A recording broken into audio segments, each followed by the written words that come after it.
Before the longships, before the pillaging, and before their names echoed across trembling kingdoms, there were simply men and women from the north, ordinary people, farmers, herders, blacksmiths, bound by icy seas, endless forests, and the whisper of ancient gods. But over the course of just a few centuries, these people would erupt from the frozen fjords of Scandinavia and reshape the history of Europe. They are known to us as the Vikings. But what is a Viking, really? The word Viking doesn't describe a race, a tribe, or even a nationality. It's not what they were, it's what they did. In Old Norse, the word was vikingur. To go on a Viking meant to set out on an expedition, by sea usually, and often for raiding, trading, or exploring. It wasn't a title, it was a way of life. You weren't born a Viking, you became one. Not every Norseman was a Viking. Most weren't. The majority of Scandinavians in the 8th century were farmers, craftsmen, and traders. But for those who pushed their ships beyond the horizon, who dared the wrath of the open sea in search of silver, land, and legend, they were Vikings. It was a word that carried fear across Europe and pride across Scandinavia. The first time it appeared in writing was in the 9th century, carved into runestones and whispered through sagas. Even their enemies used the term. In Anglo-Saxon records, they're simply called the men from the north, gone a Viking. It's a title that echoes still. But to understand the Vikings, we must look beyond the name. We must return to the world that shaped them. Life in Scandinavia during the early Middle Ages was as beautiful as it was brutal. Jagged mountains sliced the sky. Dense forests swallowed the land. The seas, restless and freezing, were both highway and graveyard. Survival meant labor, cooperation, and grit. The Norse people were not born into empire. They lived in small communities, ruled by local chieftains and clan elders. Their society was built on kinship, loyalty, and a deep connection to the earth. They were farmers, raising goats, sheep, and cattle. They grew barley and rye. They fished. They chopped wood. They built with their hands. But they also lived with swords close by. Honor was the currency of life. To be insulted and not respond was a wound worse than death. Disputes could erupt into blood feuds. Families clashed for years over a single offense. This was a world where you didn't just farm the land, you had to be ready to defend it. Weapons were a necessity, and every free man was expected to know how to fight. Swords, axes, and spears weren't just tools of war, they were family heirlooms, carried through generations. A warrior's blade was his name, his history, and, often, his end. This blend of peace and violence, of soil and steel, defined Norse life. They were not monsters, nor were they saints. They were human, hard-sculpted by a hard land, and that land, too, tells a story. In the 8th century, the region we now call Scandinavia wasn't a united kingdom. There were no nations of Norway, Sweden, or Denmark. Not yet. There were instead countless small territories, clans, villages, and petty kingdoms, each ruled by its own chieftain, often locked in rivalry or uneasy alliance with the next. In the west, along Norway's craggy coastline, families were isolated by fjords and mountains. Communities developed a fierce independence, relying on the sea as both lifeblood and battleground. To the east, what we now call Sweden was a land of lakes and forests. Norsemen there looked not to the Atlantic but inland, navigating rivers that would carry them deep into the heart of Eastern Europe. And in the south, the flat lands of Denmark allowed for more concentrated power. Chieftains here began to organize larger forces, paving the way for the great Viking armies that would one day ravage England and France. Though separated by geography, these people were bound by a shared culture, language, and set of beliefs. And at the heart of that belief system was a religion unlike any other. The Norse were pagans. Their gods did not offer peace, nor promise eternal life. Instead, they taught struggle, fate, and courage in the face of doom. They believed the universe was born from chaos, an endless void split by fire and ice, giving birth to gods, giants, And men, above all, was Yggdrasil, the great world tree, whose branches stretched through the 9 realms of existence. There was Asgard, home of the gods, ruled by Odin, the All-Father, wise, mysterious, and willing to sacrifice anything, even his own eye, for knowledge. There was Thor, his hammer-wielding son, protector of mankind, and slayer of giants. And Loki, the trickster, chaotic, cunning, and destined to betray them all. But unlike many mythologies, the Norse gods were not immortal in the traditional sense. They too would die. Ragnarok, the end of all things, was inevitable. A final battle where gods and monsters would clash, the world would burn, and the sea would rise to swallow the land. This, the Norse believed, could not be avoided, but it could be faced with honor. To the Norse mind, life was short, fate was fixed, and death came for all. What mattered wasn't how long you lived, but how fiercely. And so, to die in battle was to achieve the highest glory. To fall with sword in hand might mean entrance into Valhalla, Odin's great hall where fallen warriors feasted and fought until the end of time. This belief was more than religion. It was a worldview. It made the Vikings fearless. It made them relentless. It made them legendary. Imagine, then, the impact when this culture, shaped by cold earth and mythic fire, looked out across the sea and saw opportunity. To raid, to explore, to conquer was not just ambition, it was almost destiny. And so the quiet farmers of the north sharpened their blades, built their ships, and set their eyes on distant shores. Because to live like a Viking was to embrace a dangerous, thrilling truth. That the world would end one day, but until then, you could make it yours. They were farmers, hunters, fishermen. They tilled the soil and prayed to their gods. But one day, they left. They left the forests of Norway, the lakes of Sweden, the flat lands of Denmark. They left behind their homes, their families, and their fragile peace.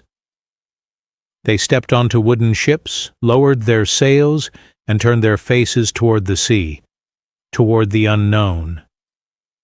But why? Why did they go? What force drove an entire civilization from their frozen frontiers and sent them hurtling into the heart of the medieval world? To answer that, we must look at the world behind them, and the one ahead. It begins with the land itself. Scandinavia was breathtaking, but it was never easy. The winters were long and merciless. The soil was thin, rocky, and slow to yield. The growing season was short.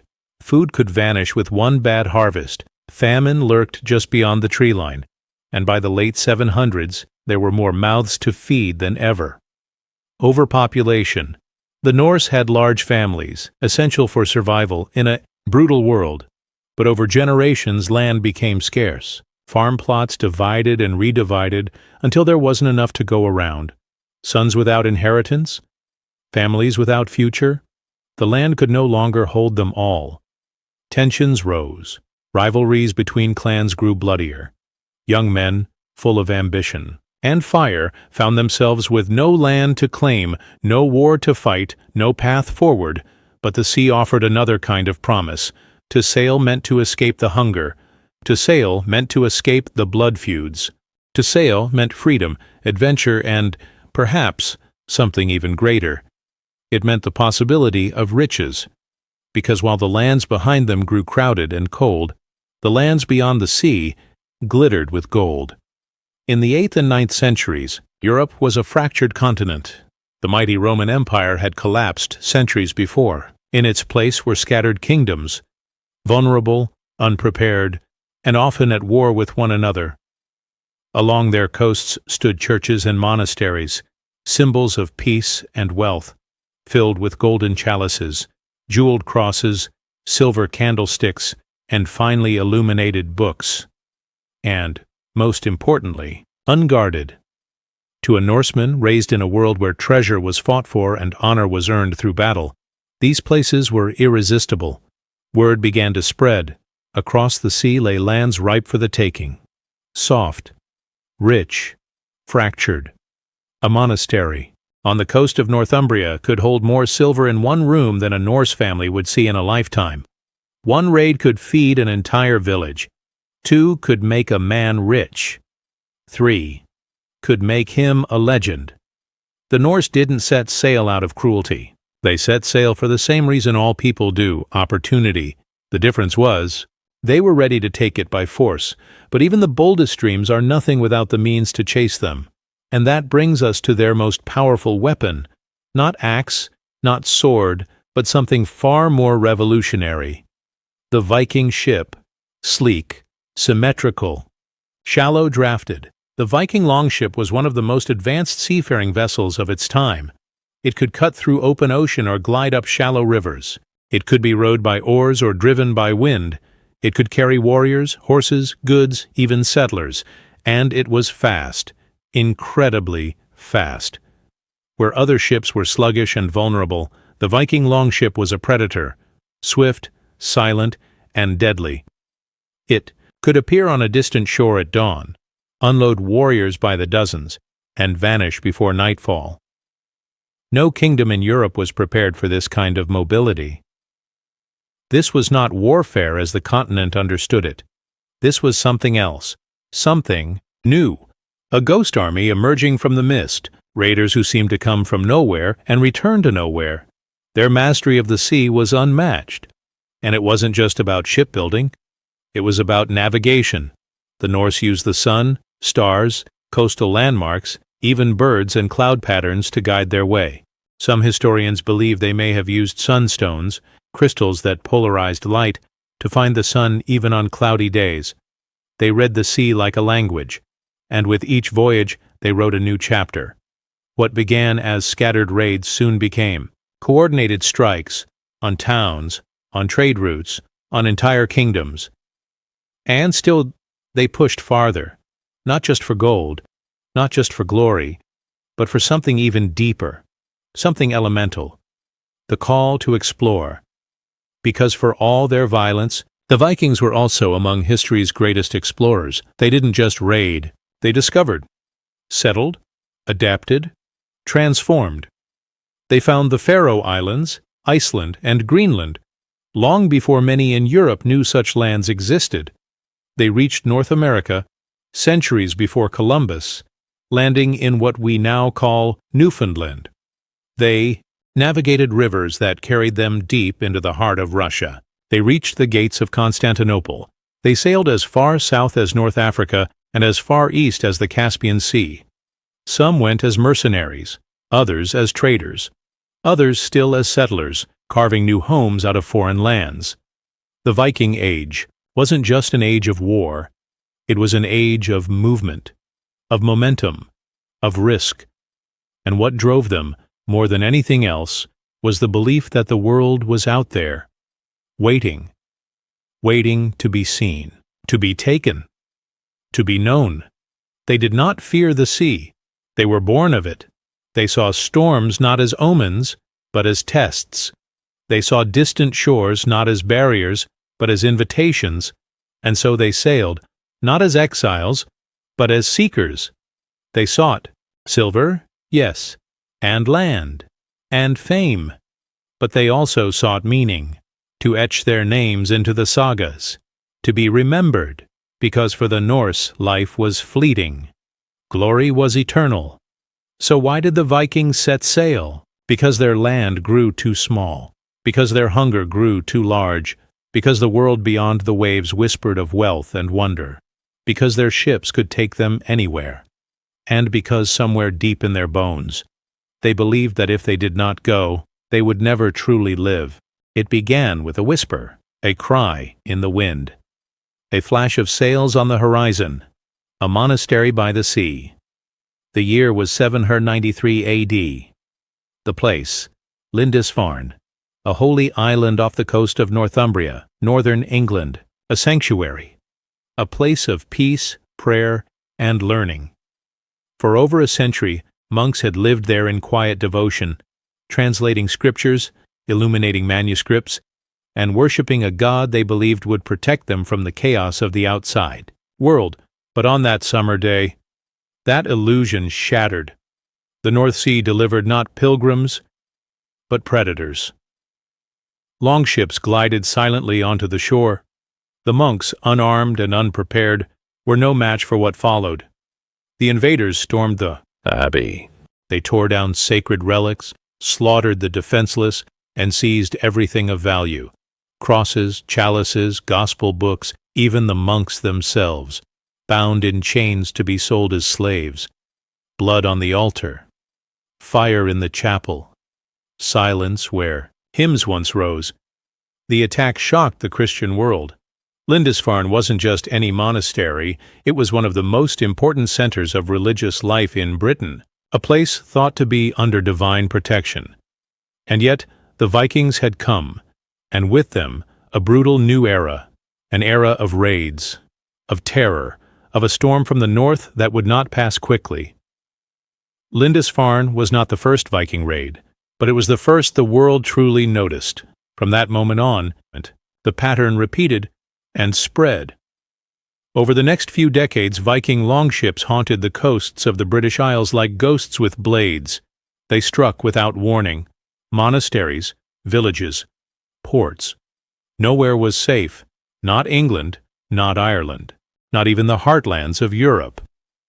In the decades after 793, Ireland felt the sting of the Norse with increasing fury. Monasteries like Glendalough, Clonmacnoise, and Armagh, centers of Irish Christianity and culture, were attacked, looted, and burned. These weren't just acts of greed, they were psychological warfare. The Vikings knew that monasteries held more than gold. They held identity, memory, hope. To destroy them was to shake the very soul of a people. But the Vikings didn't just take, they settled. They built. By the mid-800s they had founded coastal bases in Ireland, places like Dublin, Wexford, and Waterford, which began as winter camps and evolved into thriving Norse towns. From these footholds they could raid deeper, move faster, and trade farther. In England the same story unfolded, but on a larger scale. The Anglo-Saxon kingdoms, Northumbria, Mercia, East Anglia, Wessex, found themselves under siege. One by one, they faced the fury of Viking warbands. These were not just raiders anymore.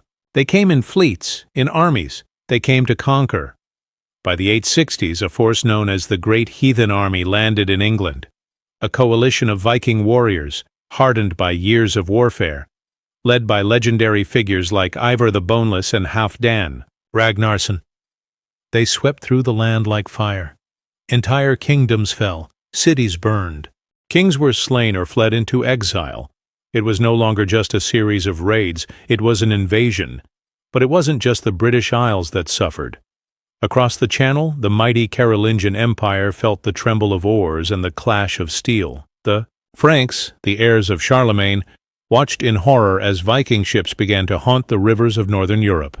The Seine, the Loire, the Rhine. The Norse had discovered Europe's great highways, and now they rode them with terrifying precision. In 845, a fleet of longships led by the Danish chieftain Ragnar, possibly Ragnar Lodbrok himself, sailed up the Seine and attacked Paris. The city was unprepared. The Franks shocked. The result, the king, Charles the Bald, paid a ransom of 7,000 pounds of silver to make the Vikings go away. But that payment only taught the Norse one thing: fear could be taxed. It wasn't the last ransom. It wasn't the last raid. Year after year the Vikings returned, sometimes for plunder, sometimes for payment, sometimes to settle. They struck Rouen, Bordeaux, Hamburg, Cologne, even Aachen, Charlemagne's imperial capital. No place was sacred, no river safe. They could be anywhere, at any time. They were becoming a force not just of destruction, but of transformation. To the people of medieval Europe, the Vikings were a nightmare made real. Imagine waking to the sight of sails, serpents, painted on their canvas. Imagine the screams from the monastery bell tower, the crash of timber doors, the clash of steel against flesh. They came at dawn, at dusk, at noon. They came when the wind favored them, and the gods permitted. They didn't build siege towers. They didn't follow codes of war. They simply arrived, struck like lightning, and vanished before a kingdom could raise its sword. To monks chronicling the end of the world, these invaders seemed like divine punishment. The wrath of the pagans, one monk wrote, is merciless. The fear ran deep. Monks began to build their abbeys inland, away from the sea. Villages fortified their churches. Kings reorganized their armies. And still, it wasn't enough. From Ireland to Italy, from Spain to the Baltic, the shadow of the Norse fell like a thundercloud. But the raids were not just chaos. They were change. The Vikings forced Europe to evolve. They shattered fragile kingdoms, disrupted trade routes, and destabilized borders. But they also sparked innovation. Coastal defenses improved. Kings grew more centralized. Alliances were forged, in the crucible of fear. And over time, the Vikings themselves began to change. What started as raiding turned to trading. What began as plunder became settlement. What once brought fire and sword would one day build towns, laws, and legacies. But that was still far in the future. In these early decades, all Europe knew was terror. Gold was hidden. Churches reinforced. Prayers whispered in trembling Latin. Not for salvation, but for protection. From the storm that came with sails of black and hulls of pine, the Viking Age had begun, not with diplomacy, not with empire, not with peace. It began with blood on sacred ground, with thunder on the shore, with fire in the dark. The age of expansion. From raiders to rulers, from plunderers to pioneers. The Vikings had begun their journey at the edge of the world, sailing into the unknown with blood in their eyes and steel in their hands. But as the 9th century turned to the 10th, something remarkable happened. They didn't just burn, they built. They didn't just take, they stayed. And slowly, the storm began to settle, not into silence, but into something far more enduring. An age of expansion.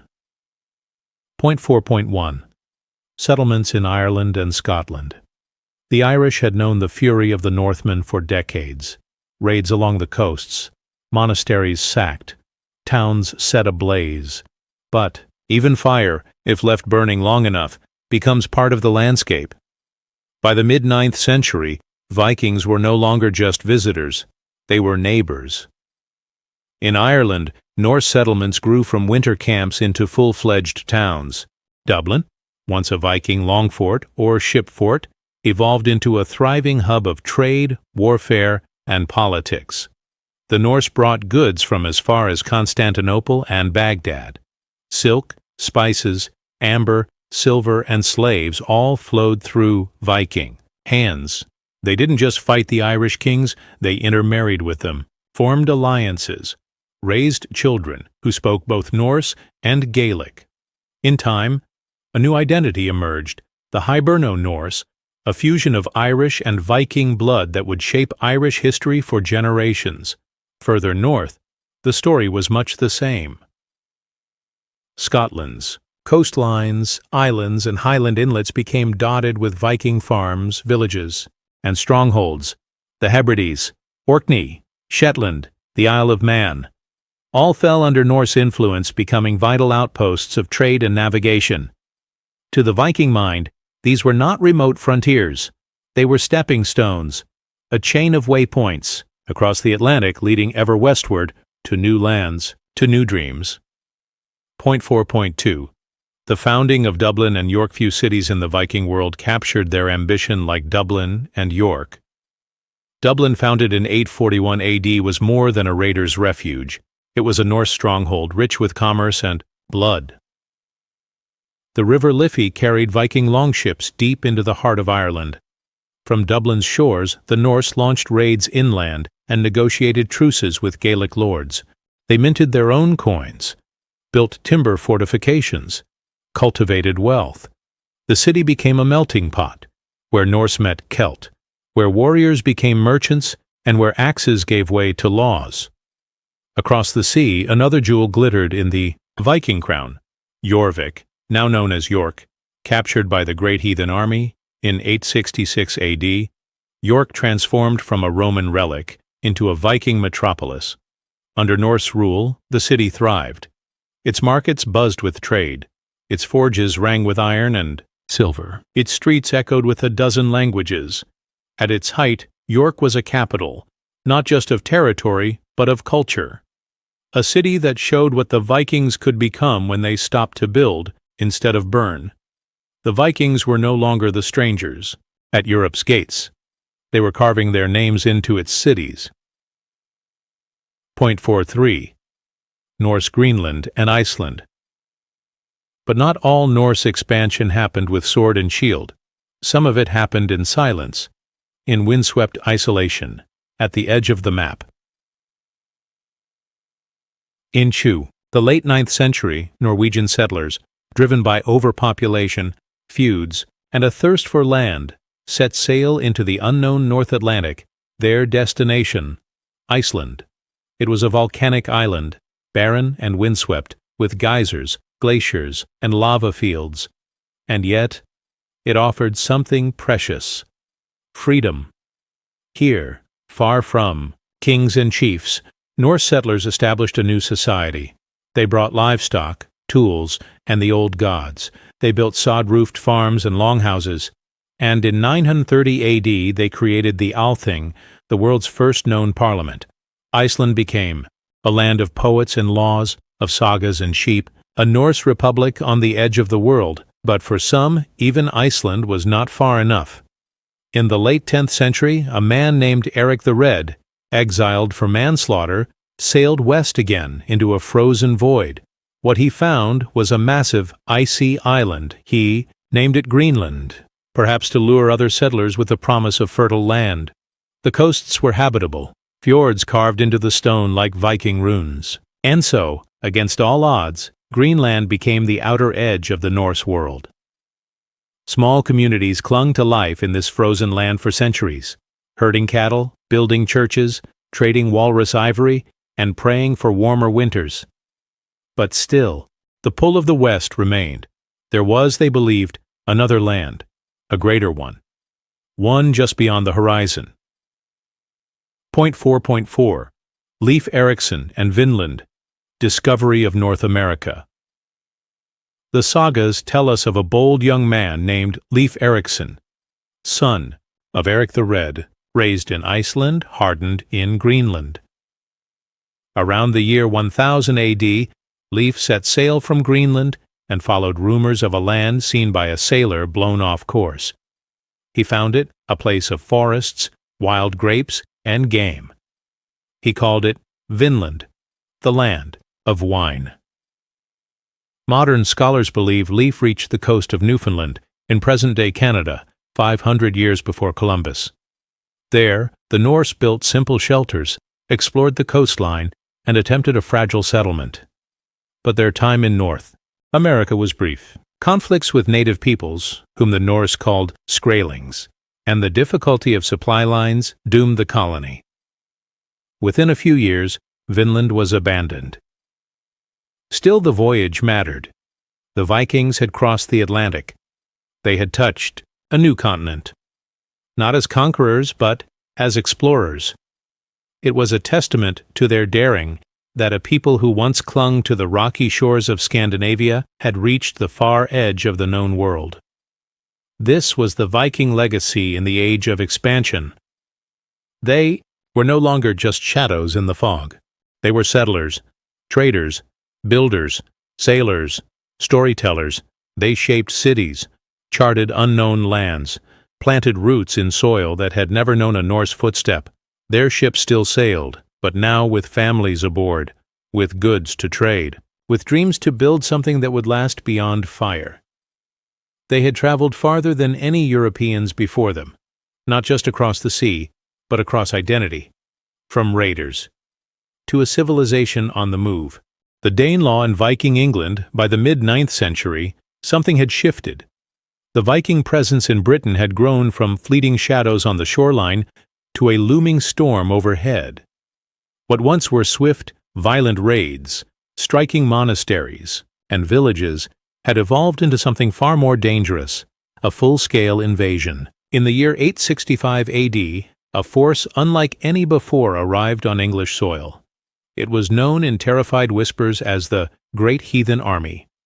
Thousands of warriors from Denmark, Norway, and Sweden, bound not just by bloodlust, but by purpose.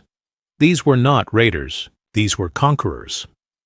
At their head were legendary figures, men like Ivar the Boneless, Halfdan Ragnarsson, and Ubba, said to be the sons of Ragnar Lothbrok, the famed Viking hero of saga and legend.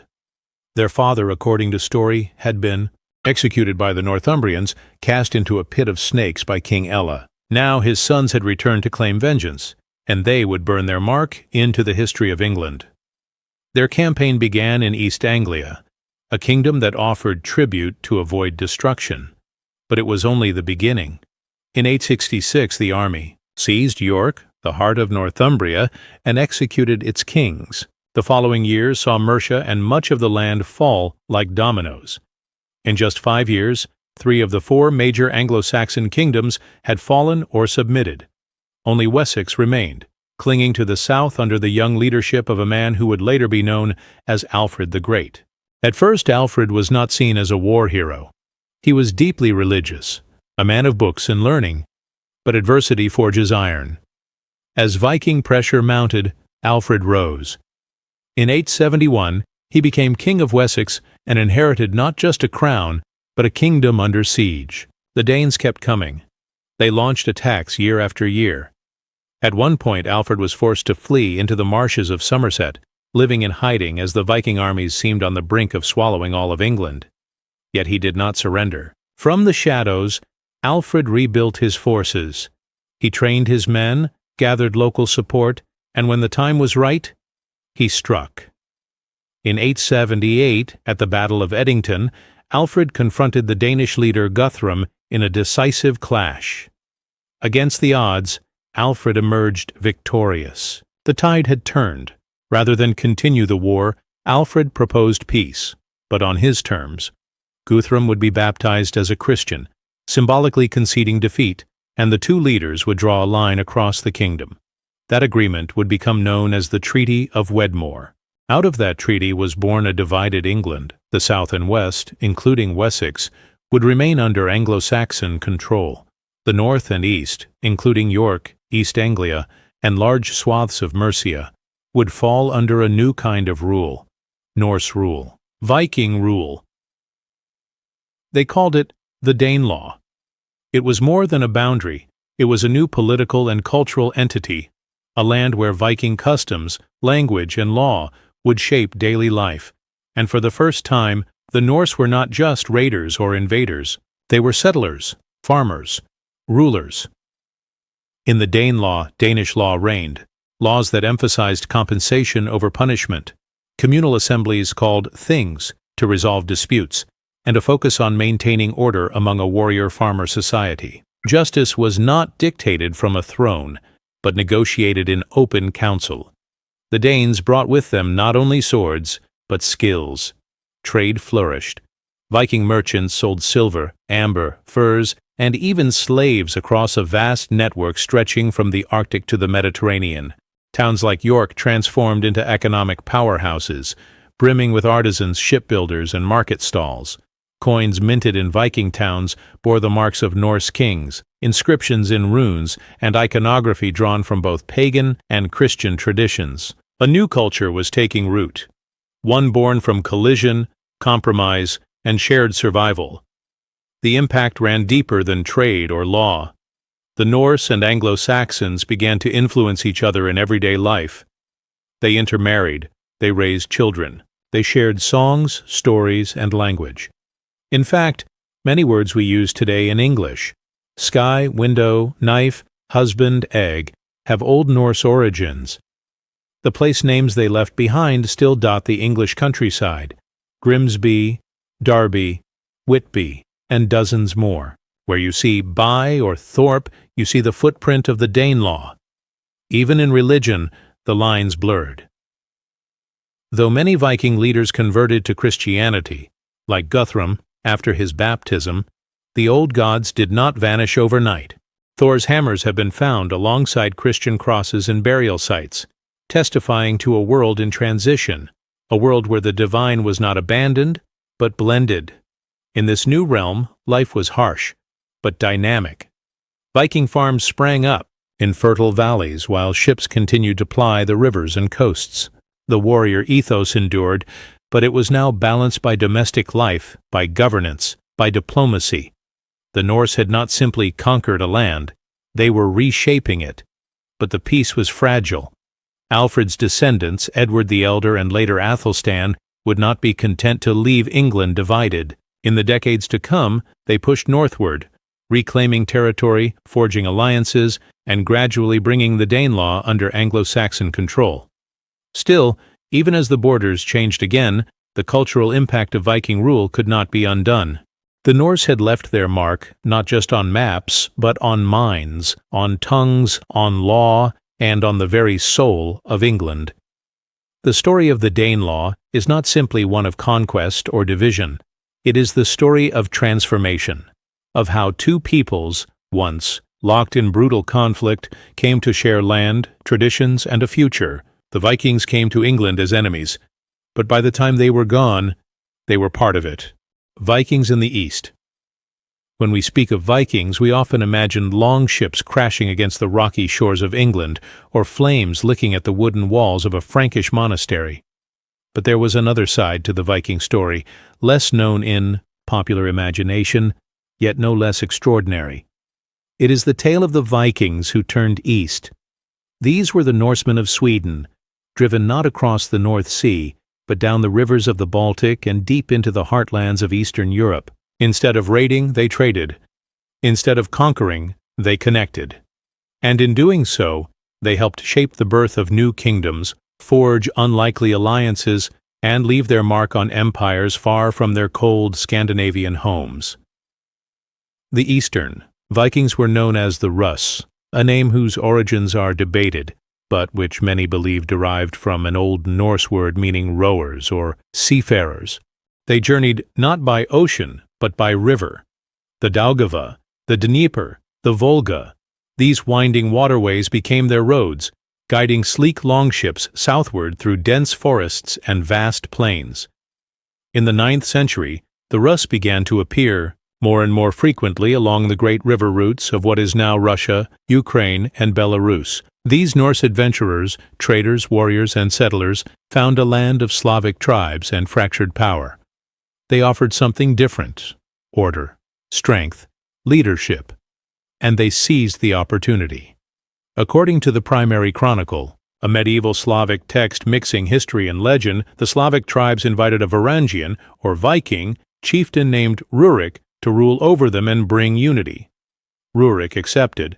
He established himself in the city of Novgorod around 862 AD, planting the seed of what would one day become the powerful state of Kievan Rus.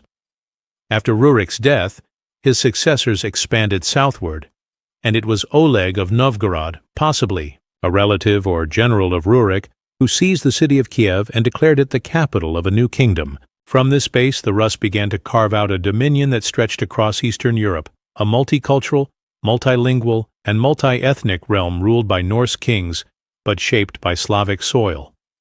But the Vikings were not interested only in land. They hungered for wealth, and they knew where it flowed. South of the Rus lay two of the richest civilizations in the world, Byzantium and the Islamic Caliphate. To reach them, the Rus sailed their ships down perilous river routes, carrying furs, honey, beeswax, amber, and slaves, human cargo taken from the Slavic countryside, toward the golden cities of Constantinople and Baghdad. They traded with Arab merchants along the Volga trade route, exchanging goods for silver dirhams minted in the Islamic world. So much of this silver made its way north that Viking hordes buried in Scandinavian soil today still contain thousands of Arabic coins, some stamped with Kufic script. It was a vast, transcontinental economy powered by Viking ambition and Eastern demand. But it was in Byzantium, the great city of Constantinople, the queen of cities, that the Vikings found both a trading partner and an employer. The Byzantine emperors, impressed by the fierceness and loyalty of these tall, fair-haired northerners, began to recruit them, not as common soldiers, but as elite guards. These warriors would become known as the Varangian Guard, the emperor's personal protectors. To be a Varangian was to stand at the very center of power in the Eastern Roman Empire. With double-headed axes and golden-plated shields, they guarded palaces, marched in royal processions, and fought in the empire's most critical battles. Fiercely loyal, unflinchingly brutal, and entirely foreign, they were both admired and feared in equal measure. To the Byzantines, they were a living paradox, barbarians wrapped in silk, speaking strange tongues, drinking heavily, yet bound by an unshakable oath of service. One emperor wrote admiringly that the Varangians were the only guards who would never betray their sovereign for bribes or politics. Their loyalty was purchased in silver, but paid in blood. And it wasn't just the Byzantines who admired the Vikings' reach. Arab travelers described the Rus in rich, sometimes horrified detail. The 10th century Muslim diplomat Ahmad ibn Fadlan encountered a Rus's trading party along the Volga and left behind a vivid account of their appearance, customs, and rituals. He described them as tall and ruddy, tattooed from neck to toe in dark, green patterns, their hair long, their weapons never far from hand. He was shocked by their uncleanliness, but awed by their martial discipline and elaborate funerary rites, especially their practice of sacrificing slaves during noble funerals to serve their masters in the afterlife.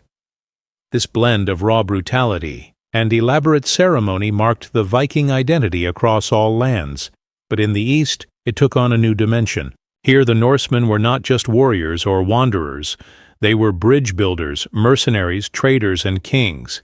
They helped knit together a sprawling network that reached from the frost-bitten fjords of Scandinavia to the domes of Constantinople and the deserts of Persia. And just as in the West, the Vikings did not remain outsiders forever. Over time, the Norse elite of Kievan Russes began to adopt the language, religion, and customs of the Slavic peoples they ruled. They married local nobility. They converted to Christianity, most notably under Vladimir the Great, who baptized his people in the Dnieper River around the year 988 AD, aligning Kievan Russes with the Orthodox world. By then, the Viking origin of the Russes elite had begun to fade. Their language was no longer Old Norse, but a Slavic dialect. Their gods were no longer Odin and Thor, but Christ and the saints. And yet, the legacy of the Norse endured, embedded in the institutions they built, the trade routes they forged, and the bloodlines that ran through royal veins. The Vikings of the East had not simply explored new lands, they had changed them.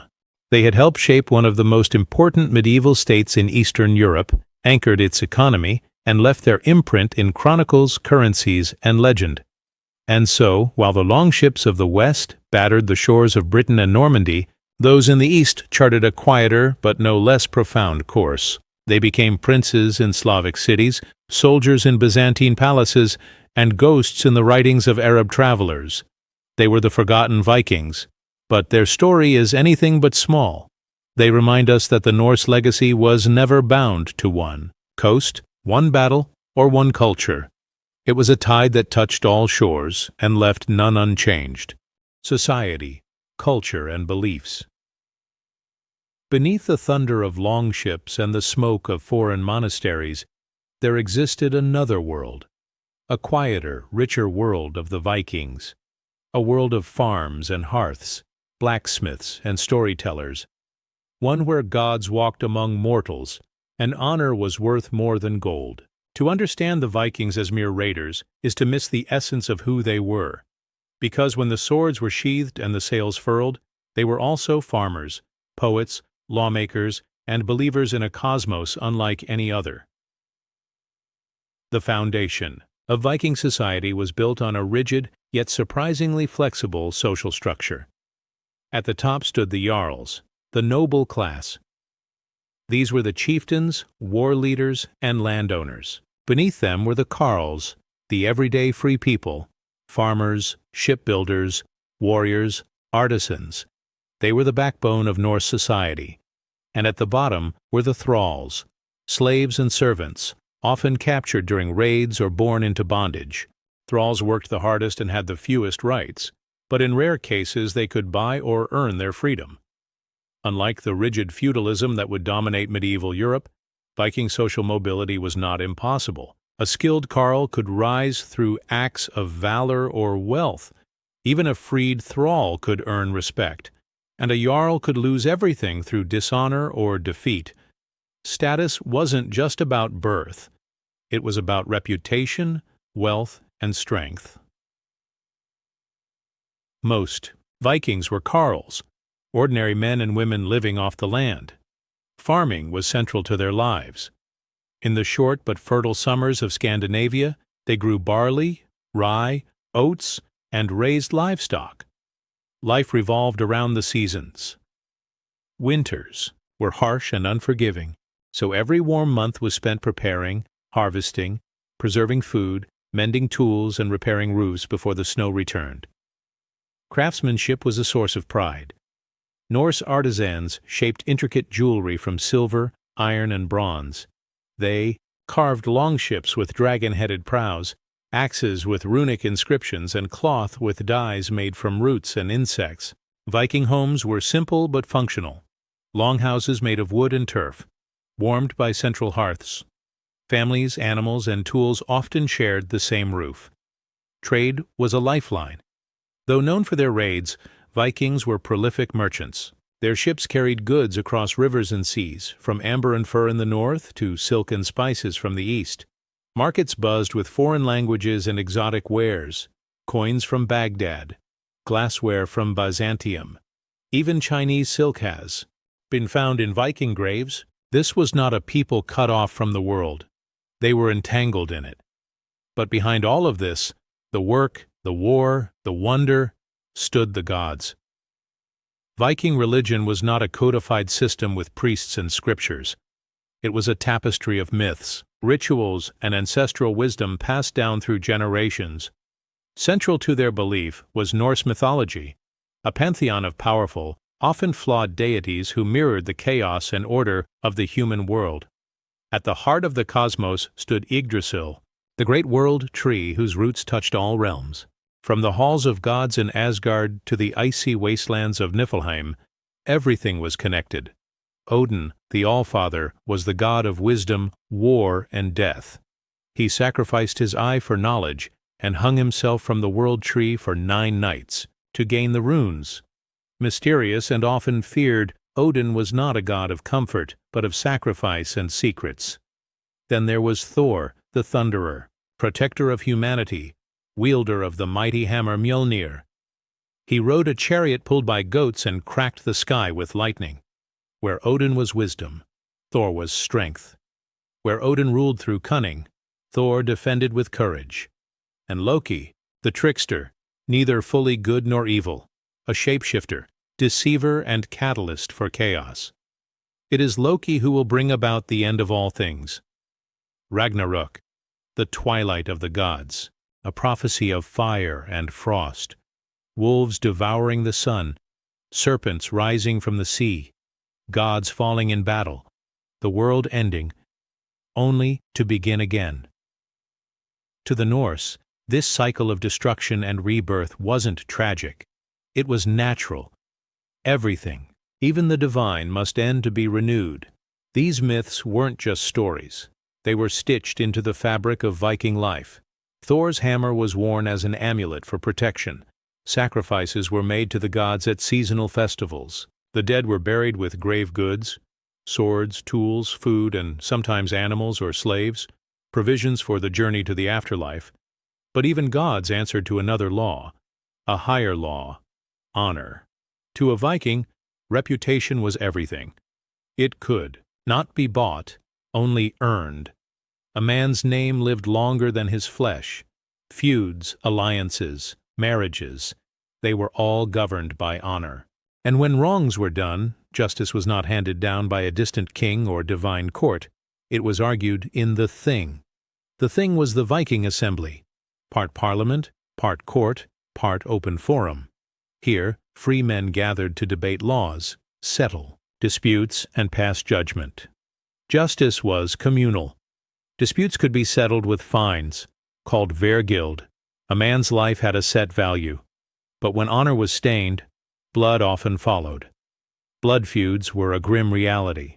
A single murder could spark generations of revenge. Families were drawn into cycles of violence that could last decades unless peace was bought or balance restored. Honor could demand mercy or demand death, but even vengeance had rules. Killing a man secretly was cowardice.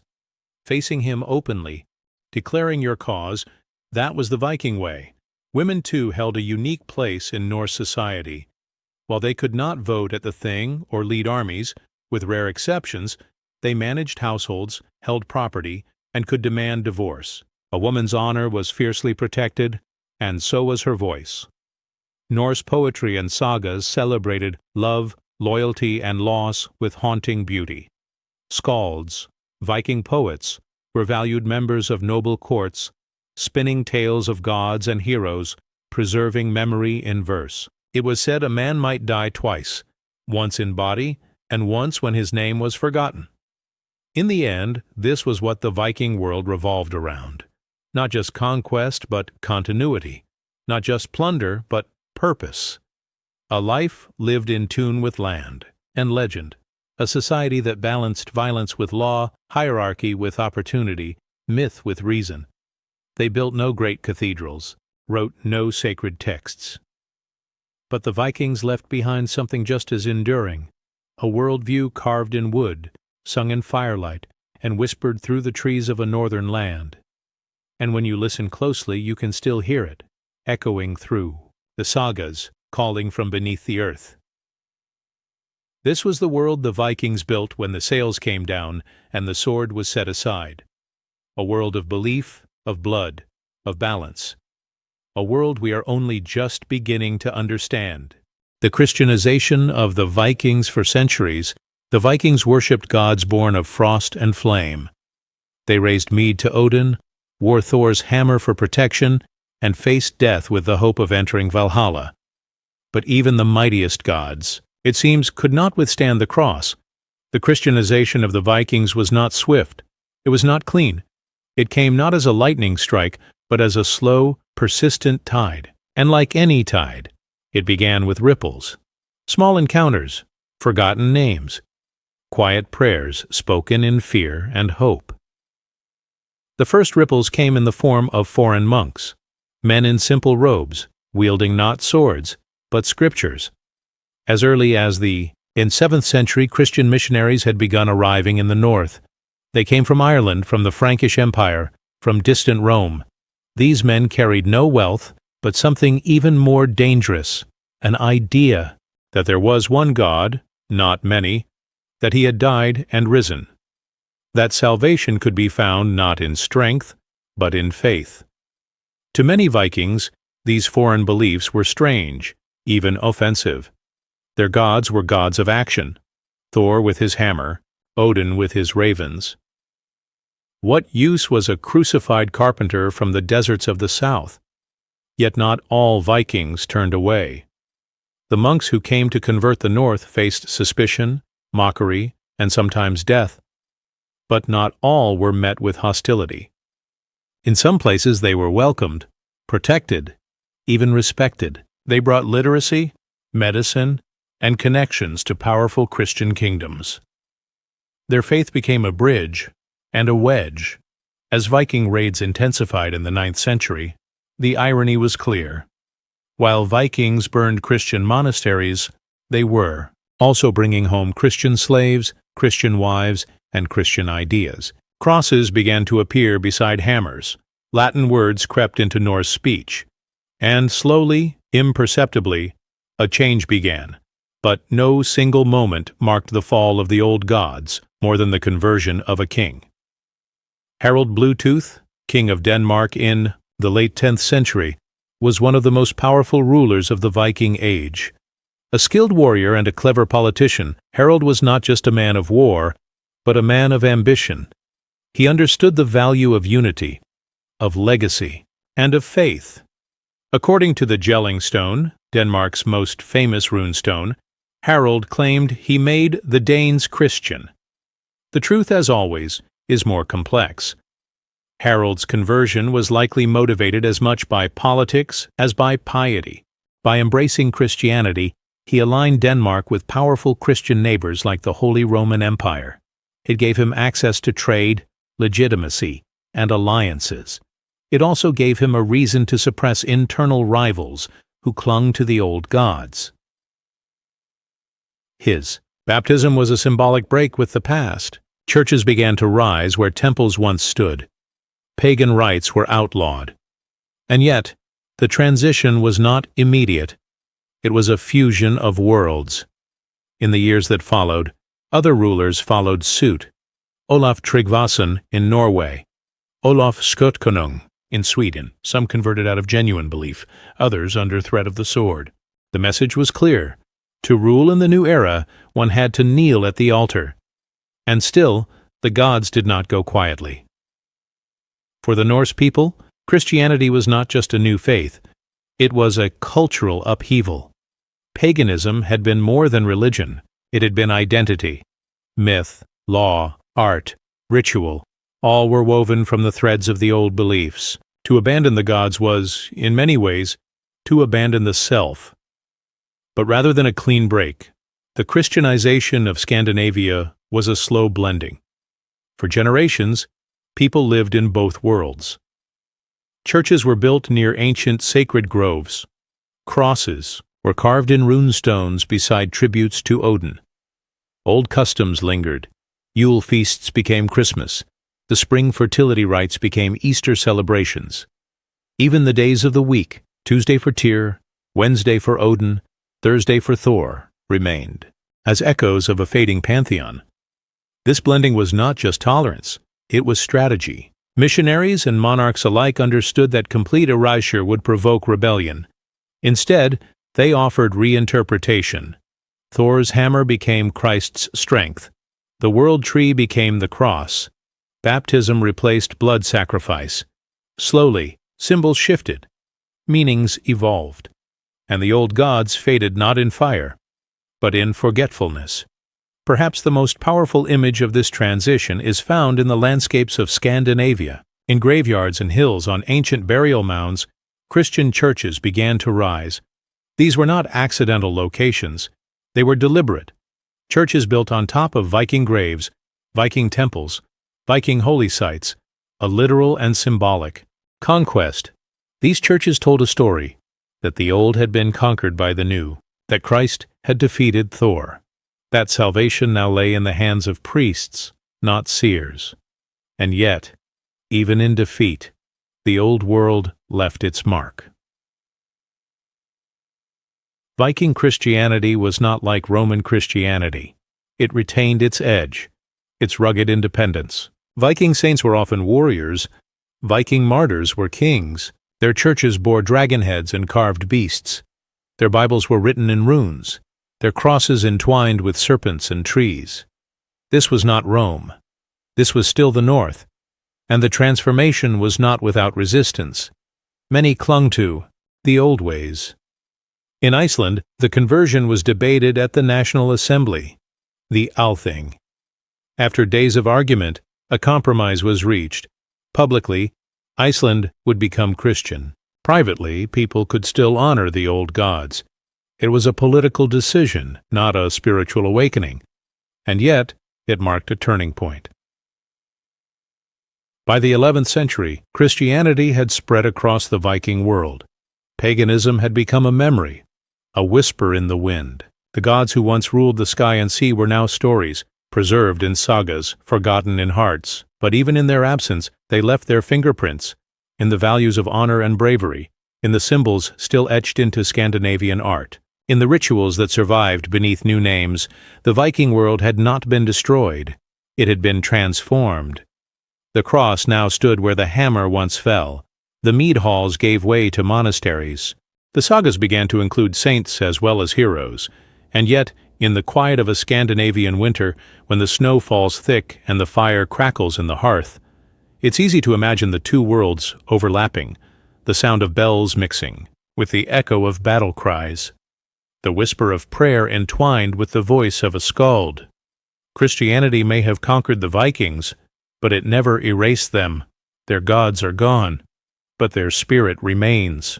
The fall of the Viking Age. Every storm, no matter how fierce, eventually breaks.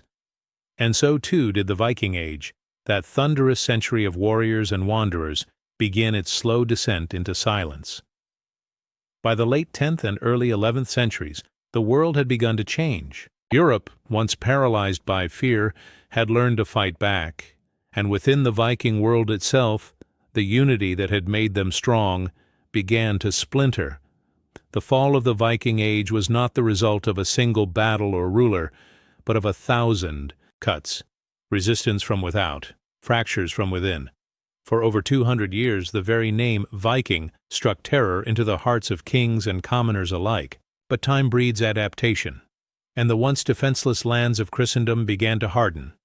Monasteries built stone walls, towns formed militias, fortresses rose on the coasts, manned by soldiers trained not in prayer, but in war. And kings, real, and kings began to emerge. In England, Alfred the Great had shown what was possible. By the 10th century, his descendants had created a kingdom that could push back. The Danes who once ruled the Danelaw now faced coordinated English armies, better armed, better led, and more determined than ever.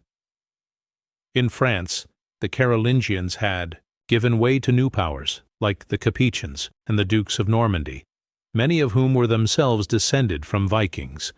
Yet these Northmen were no longer raiders. They were lords, landowners, tied to the rhythms of feudal Europe. And so, the tide began to turn. But the fall did not come from foreign swords alone. Inside Scandinavia, the very success of the Viking Age had begun to undermine it. The wealth brought home from centuries of raids had created powerful clans, jealous rivalries, and civil wars. The warrior chieftains who once banded together in dragon-headed ships now turned their blades on one another. Power began to consolidate, and with that, the wild independence of the Viking world began to vanish. In Norway, Denmark, and Sweden, kings emerged, true kings, not warlords. They sought to unify the lands, end the petty wars, and bring order where chaos once reigned. And to rule these new kingdoms, they needed stability. They needed trade, not plunder, faith, not fear, diplomacy, not the axe. The Viking spirit did not vanish, it evolved. But for those who longed for the old days of fire and sword, one final echo remained. A name, a man, Harald Hardrada. He was called the last great Viking, a towering figure, warrior, adventurer, king. Born into exile, raised by mercenaries, hardened in the fire of the Byzantine Empire, where he fought as a member of the Varangian Guard. He returned to Norway with gold, glory, and ambition. He would not be content with just Norway. He wanted England too. In 1066, Harald Hardrada crossed the North Sea with thousands of men and a fleet of longships, answering the call of rebellion in the north of England. His claim to the English throne was thin, but in true Viking fashion, it was made with steel. The invasion began well. At the Battle of Fulford, Harold crushed the local English forces. Victory seemed within reach, but fate would not smile. On September 25, 1066, near a small village called Stamford Bridge, King Harold Godwinson of England struck back. The battle was fierce. The Vikings fought with legendary fury, but they were not prepared. They had expected submission, not war. Their armor was far away, their reinforcements delayed. And the English came like a storm. Harald Hardrada was slain on the field, an arrow piercing his throat. Legend says he died with his sword in hand and a song of war on his lips. The Viking fleet limped home. 2/3 of it never returned. Stamford Bridge was not just a defeat. It was a funeral, the funeral of the Viking Age. But the world did not wait. Just 3 weeks later, another invasion began, this time by William, Duke of Normandy, a descendant of Vikings himself. He defeated the English king at Hastings and took the throne of England. The irony is rich. One Viking invasion ended. Another, more civilized, more political, began. By the end of the 11th century, the Viking raids were over. The longships were docked. The great halls now echoed with prayers instead of war songs.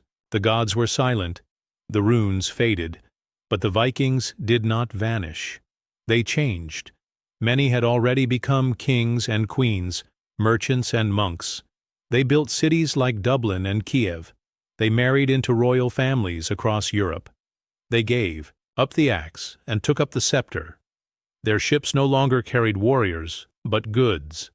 Timber, fur, amber. Their voyages were no longer raids, but trade. The Viking Age did not die. It transformed, and in that transformation lies their legacy. Their stories survived, passed down in sagas and songs, whispered in the long winters of the north, tales of gods and giants, of brave men and bold women, of voyages to the ends of the earth. Their blood still runs through the veins of Europe, their words echo in our languages. The days of the week bear their names. Their mythology inspires our books, games, and films, and their spirit, that indomitable thirst for discovery, for freedom, for greatness, still burns. The world changed, but the Vikings left their mark. From the fjords of Norway to the cliffs of Vinland, from the icy wastes of Greenland to the marble walls of Constantinople. They were not just raiders. They were explorers, dreamers, inventors, poets. They were more than myth. They were men and women of their time, flawed, fierce, and unforgettable. And though the Viking Age has ended, the Viking story lives on. Viking Legacy. The sails are furled. The longships have vanished from the horizon. The axes have rusted, and the war cries have faded into time. But the Viking legacy, that has never died. Long after the last raid, the final battle, the closing of the saga, the spirit of the Vikings lives on. Not just in our imaginations or in museum glass cases, but in our languages, our laws, our DNA, and the way we see the world. Let us begin with what they left behind in the very blood of Europe. When we talk about Viking influence, we're not speaking only in poetry or legend. We're talking about genes. The descendants of Norse settlers still walk the streets of Dublin, York, Normandy, Shetland, and Iceland. Modern genetic studies confirm what history long suspected. The Vikings didn't just raid. They stayed. They married. They had children. They planted roots as deep as the fjords they came from. In Britain alone, entire regions, especially in the north and east, carry a significant proportion of Scandinavian ancestry. In parts of Scotland and the Orkney Islands, Norse blood runs particularly strong, but their legacy is more than biological. It is linguistic. The English we speak today carries the fingerprints of Old Norse. Words like sky, egg, window, husband, knife, they, them, their, all came from the tongue of the Northmen. Even the days of the week, Tuesday, Wednesday, Thursday, and Friday, honor Norse gods, Tyr, Odin, Thor, and Frigg. Wherever they settled, the Vikings didn't just impose, they blended. They adapted and contributed, transforming the cultures they touched. But their legacy goes deeper still. It is etched into the structures of law and governance. Take Iceland, for instance, a nation born from Viking settlers. There, in 930 A.D., the Althing was formed, one of the oldest parliaments in the world. It was a place where free men gathered to make laws, settle disputes, and speak their minds. It was democracy before democracy had a name. This concept of communal decision-making, of law rooted not just in command but in consensus, was revolutionary. In England, the Danelaw introduced not only Scandinavian customs but legal concepts that would echo down through the centuries. Ideas about compensation for crimes, property rights, and personal freedom found their way into the common law system, a foundation that still underpins legal structures in many parts of the world today. And then there's exploration. The Vikings were not only warriors, they were visionaries of the sea. Long before Columbus or Magellan, Norse explorers had mapped the edges of the known world. They reached Iceland, They settled Greenland. And they stood on the shores of North America, what they called Vinland, centuries before other Europeans would cross the Atlantic. That legacy of bold, boundary-breaking exploration lives on in the DNA of Western civilization. The Vikings didn't just cross oceans, they crossed mental boundaries. They dared to see what lay beyond the edge. But somewhere along the way, something changed. As centuries passed, the memory of the Vikings began to evolve. They were no longer seen simply as historical actors, but as symbols, archetypes. By the 19th century, during the age of Romantic nationalism, poets and painters, historians and novelists began to resurrect the image of the Viking. But this was no longer the nuanced, complex figure of history. This was the idealized Viking, muscular, honorable, fearless. A pagan hero who defied kings and gods alike, a noble savage in horned helmet and blood-stained beard. That image took hold. It was thrilling, it was cinematic, and it was, in many ways, a myth. The real Vikings were more than warriors. They were also traders, settlers, and craftsmen. They farmed, they worshipped, they governed. They could be brutal, but they could also be just. They could destroy, but they could also build. Modern scholarship has worked to balance this myth with reality. Archaeology reveals the quiet lives behind the legends, the burial of a child with a carved wooden toy, the delicate silver brooch worn by a Norse woman, the runic graffiti etched into a church by a Viking mercenary. These are not the stories of gods and monsters. These are the stories of human beings. And yet, the myth persists. Why? Because it speaks to something deep in us.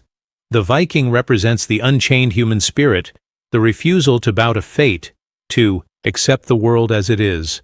The Viking does not ask permission. He sails into the storm. He risks everything for glory, for freedom, for something greater than comfort. In an age of conformity and constraint, the Viking endures as a symbol of defiance, a reminder that history was once written by those who dared. We still talk about Vikings today not just because they were feared, but because they were remembered. Because in the ruins of monasteries and the pages of sagas, in the soil of ancient settlements and the lines of our laws, they left a mark. Because their story is not only about what they did, but who they were. In a world dominated by empires and kings, they were outsiders. In an age of faith, they were believers in gods long forgotten.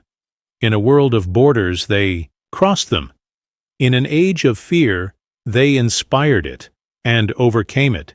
And so, more than 1,000 years later, the Viking lives on, not just in horned helmets or television dramas, but in our collective imagination, in the thrill of adventure, in the longing for freedom, in the refusal to stand still.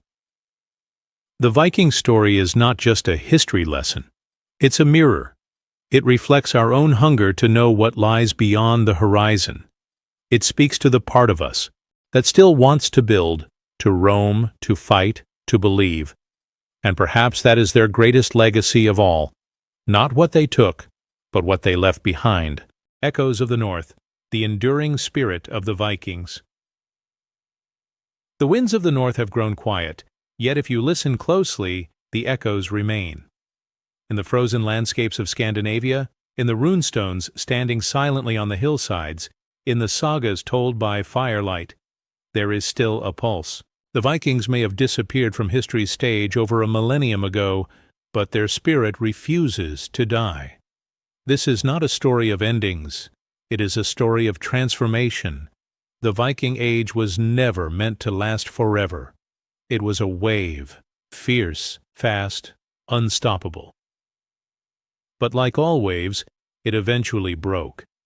And yet, in its wake, it carved out new rivers in the shape of history. What truly happened to the Vikings? Did they vanish? Did they surrender to time and faith? To kings and kingdoms? Not quite. They evolved. Many became the very monarchs they once rebelled against. Others blended so completely with the lands they conquered that the line between settler and native disappeared. The marauders of the past became the ancestors of peasants, merchants, priests, even kings. Viking descendants sat on the thrones of England, sailed with crusaders to the Holy Land, built cities, wrote laws, and ruled empires. The blood of Ragnar and Lagertha ran through dukes of Normandy and kings of Sicily. The wild men of the sea became architects of stability, but even in that transformation, something primal remained. Something wild. Something ancient. It is not found in bones or artifacts. It is found in us. You see, the legacy of the Vikings is not just about history. It's about identity. It's about how we understand our place in the world, how we grapple with chaos, courage, and the unknown. To speak of the Vikings is to speak of the eternal human struggle. To survive, to conquer, to create. We remember them because they remind us that history was never tame, that civilization was not built by those who waited for permission, but by those who took the oar and rowed. Even now, the symbols of the Vikings haunt us. Their mythology has reawakened in popular culture, from epic video games and TV shows to the rebirth of interest in Norse paganism. Thor's hammer is worn again, not just as a relic of belief, but as a symbol of strength. Runes are inked into modern skin. The old gods whisper once more. Is it fantasy? Or are we trying to reclaim something we feel we've lost? In our polished world of algorithms and skyscrapers, we are still drawn to the rawness of the Viking world, to a life of risk and reward, to a time when one's name mattered more than one's wealth. When the fire in your heart could write your name into legend, that is the true power of the Viking saga. It is not only a past we study, but a myth we live. And as the planet grows ever more connected, more digitized, more controlled, the Viking spirit offers an antidote. It tells us to sail, to search, to break away, to embrace uncertainty not as danger, but as destiny. What if we are all still chasing Vinland, that unreachable place across the sea, where freedom waits and the world begins again? What if we still long for the thing, the ancient assembly of voices, where all could speak, and no king reigned alone? What if, beneath our modern armor, we are still Northmen and Northwomen, driven by curiosity, bonded by honor, and pulled forever toward the horizon? Look at the waves. The longships are gone, but the water remembers. Look at the sky. The ravens still fly, watching, waiting, and listen to the wind. You might just hear it, the clash of shield against shield, the whisper of a saga half told, the cry of a name carried across centuries. We began this journey by asking, who were the Vikings?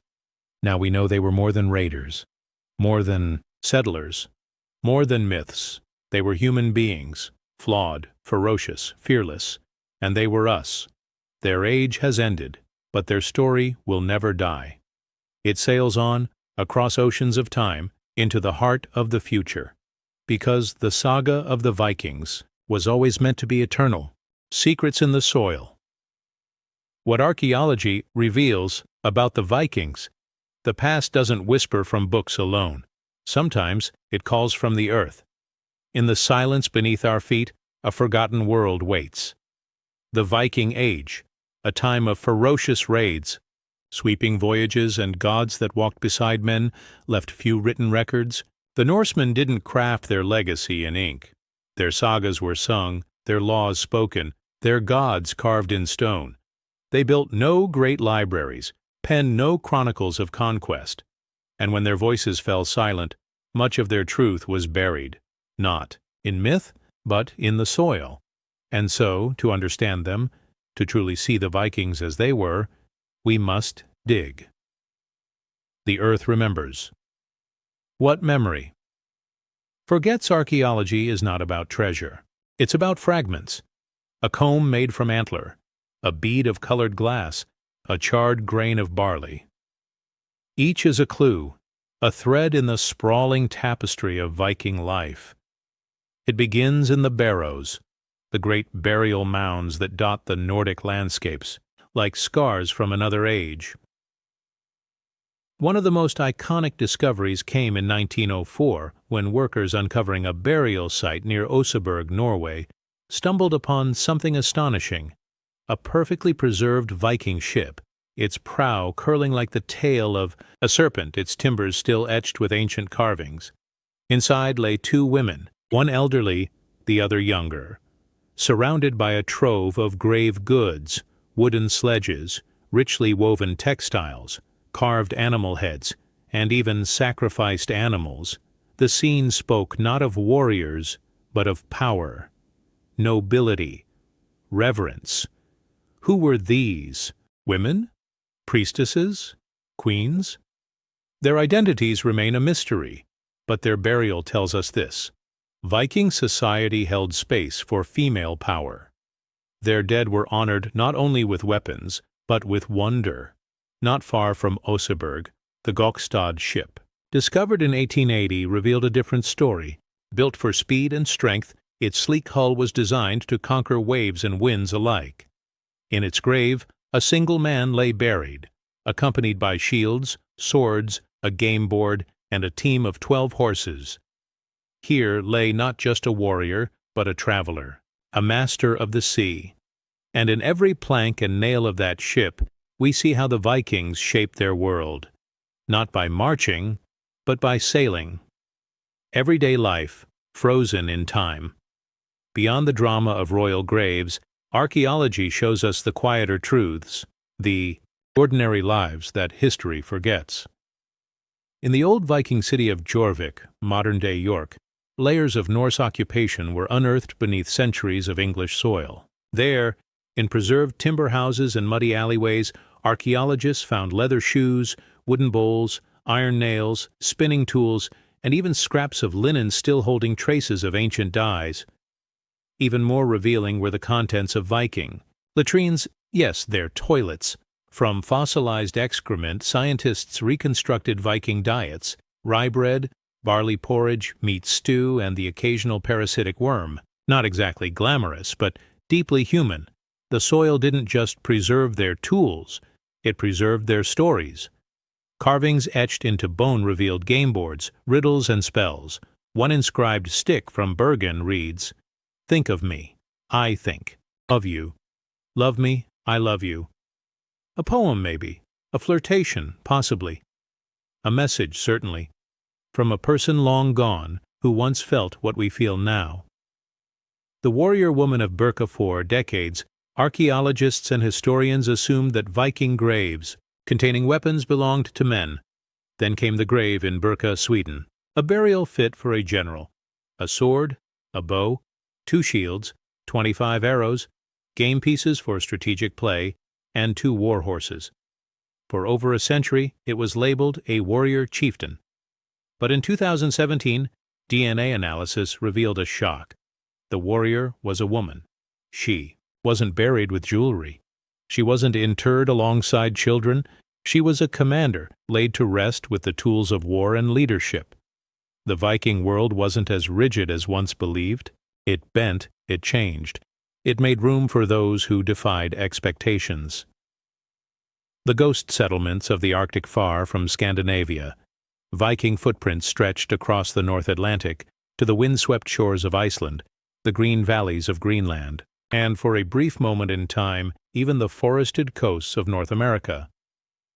In Greenland, Viking farms once thrived, lush pastures and wooden churches built in a frozen frontier. But when the climate shifted and ice crept closer, the settlements faltered. Excavations show skeletons with signs of malnutrition, abandoned farm tools, and empty churches. The Greenland Norse clung to a European way of life, but the land would not cooperate, and eventually they vanished. Did they perish? Migrate? Assimilate with Inuit communities? Their end remains a mystery, buried under layers of frost and time. But the houses still stand, their stone foundations defiant against snow and silence. They speak of survival, adaptation, and the limits of both. Vikings in the world, one of the greatest revelations of archaeology is this: the Vikings were not isolated. They were global. From the ruins of Helgö, Sweden, archaeologists unearthed an object that didn't belong, a Buddha figurine from India. Alongside it, a Coptic ladle from Egypt. In graves across Scandinavia, they've found coins minted in the Abbasid Caliphate, silks from the Silk Road, and weights calibrated to Islamic trade standards. These weren't just raiders. They were merchants, middlemen, cosmopolitans, and this trade didn't flow in one direction.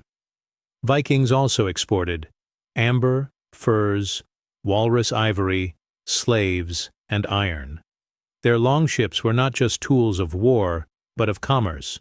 In Russia, Norse traders, called the Rus, established entire cities along river routes, eventually founding Kievan Rus, the precursor to modern Ukraine and Russia.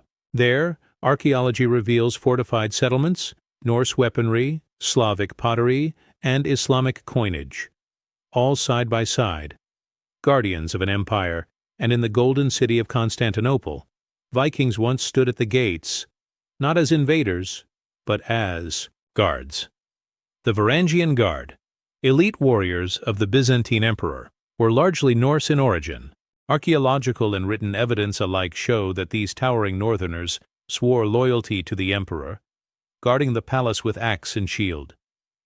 Runic graffiti carved by bored guards can still be seen in the marble walls of the Hagia Sophia. Their marks say, "Halfdan was here." Centuries before modern graffiti, Vikings were leaving their names in stone, reminding us they had stood in the heart of empires, science and saga, hand in hand. In the past, archaeology meant shovels and brushes. Today it means lasers, radar, and DNA. Ground-penetrating radar reveals Viking halls beneath fields without disturbing a stone. Stable isotope analysis tells us where a person was born, what they ate, and where they traveled. Ancient DNA links distant graves to living descendants. And perhaps most importantly, these tools allow us to challenge old myths. For centuries, Viking history was filtered through the lens of Christian chroniclers, people who feared them, hated them, and rarely understood them. Archaeology gives us a direct line to the Vikings themselves, uncensored, unpolished, and unafraid. What the dead still teach us: every skeleton tells a story. Some show healed wounds, proof of survival. Others bear the brutal marks of battle. Many were buried with reverence, others dumped in mass graves, casualties of conquest. One such grave, found in England, contained dozens of decapitated Norsemen, executed by Anglo-Saxons during a time of uprising. Nearby, their skulls were displayed as a warning. Even in death, their story lingers. The Vikings are long gone, but their bones remain, their homes, their ships, their tools, their gods, their dreams. And we are still listening, still uncovering, still trying to understand the world they made and the one they left behind. Because the Viking Age is not just past. It is buried, waiting, and for those who dare to dig. The saga continues. The women of the Viking world in the shadow of swords and sails. Another force shaped the Viking Age, not with axes, but with strength of a different kind. When we picture Vikings, we often see men, towering warriors with braided beards, fur-cloaked raiders crashing onto foreign shores. But this is only half the story. The other half wore linen and brooches, carried keys instead of blades, held sagas in their memory, and sometimes picked up swords of their own. This is the untold story of Viking women, farmers, merchants, seers, mothers, warriors, the women who built the world the warriors fought for. Daughters of the North in Viking society, a woman was not silent, nor was she passive. From birth, girls were taught the value of independence and responsibility. On the harsh Nordic frontier, survival wasn't a man's job. It was everyone's.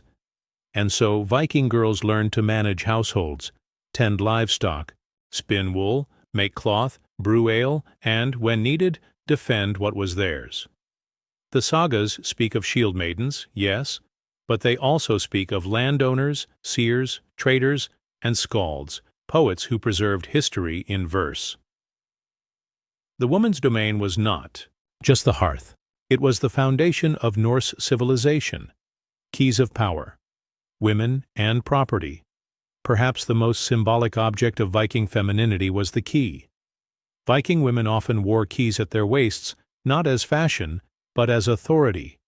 The key was literal, to pantries, chests, storehouses, but it also signaled status.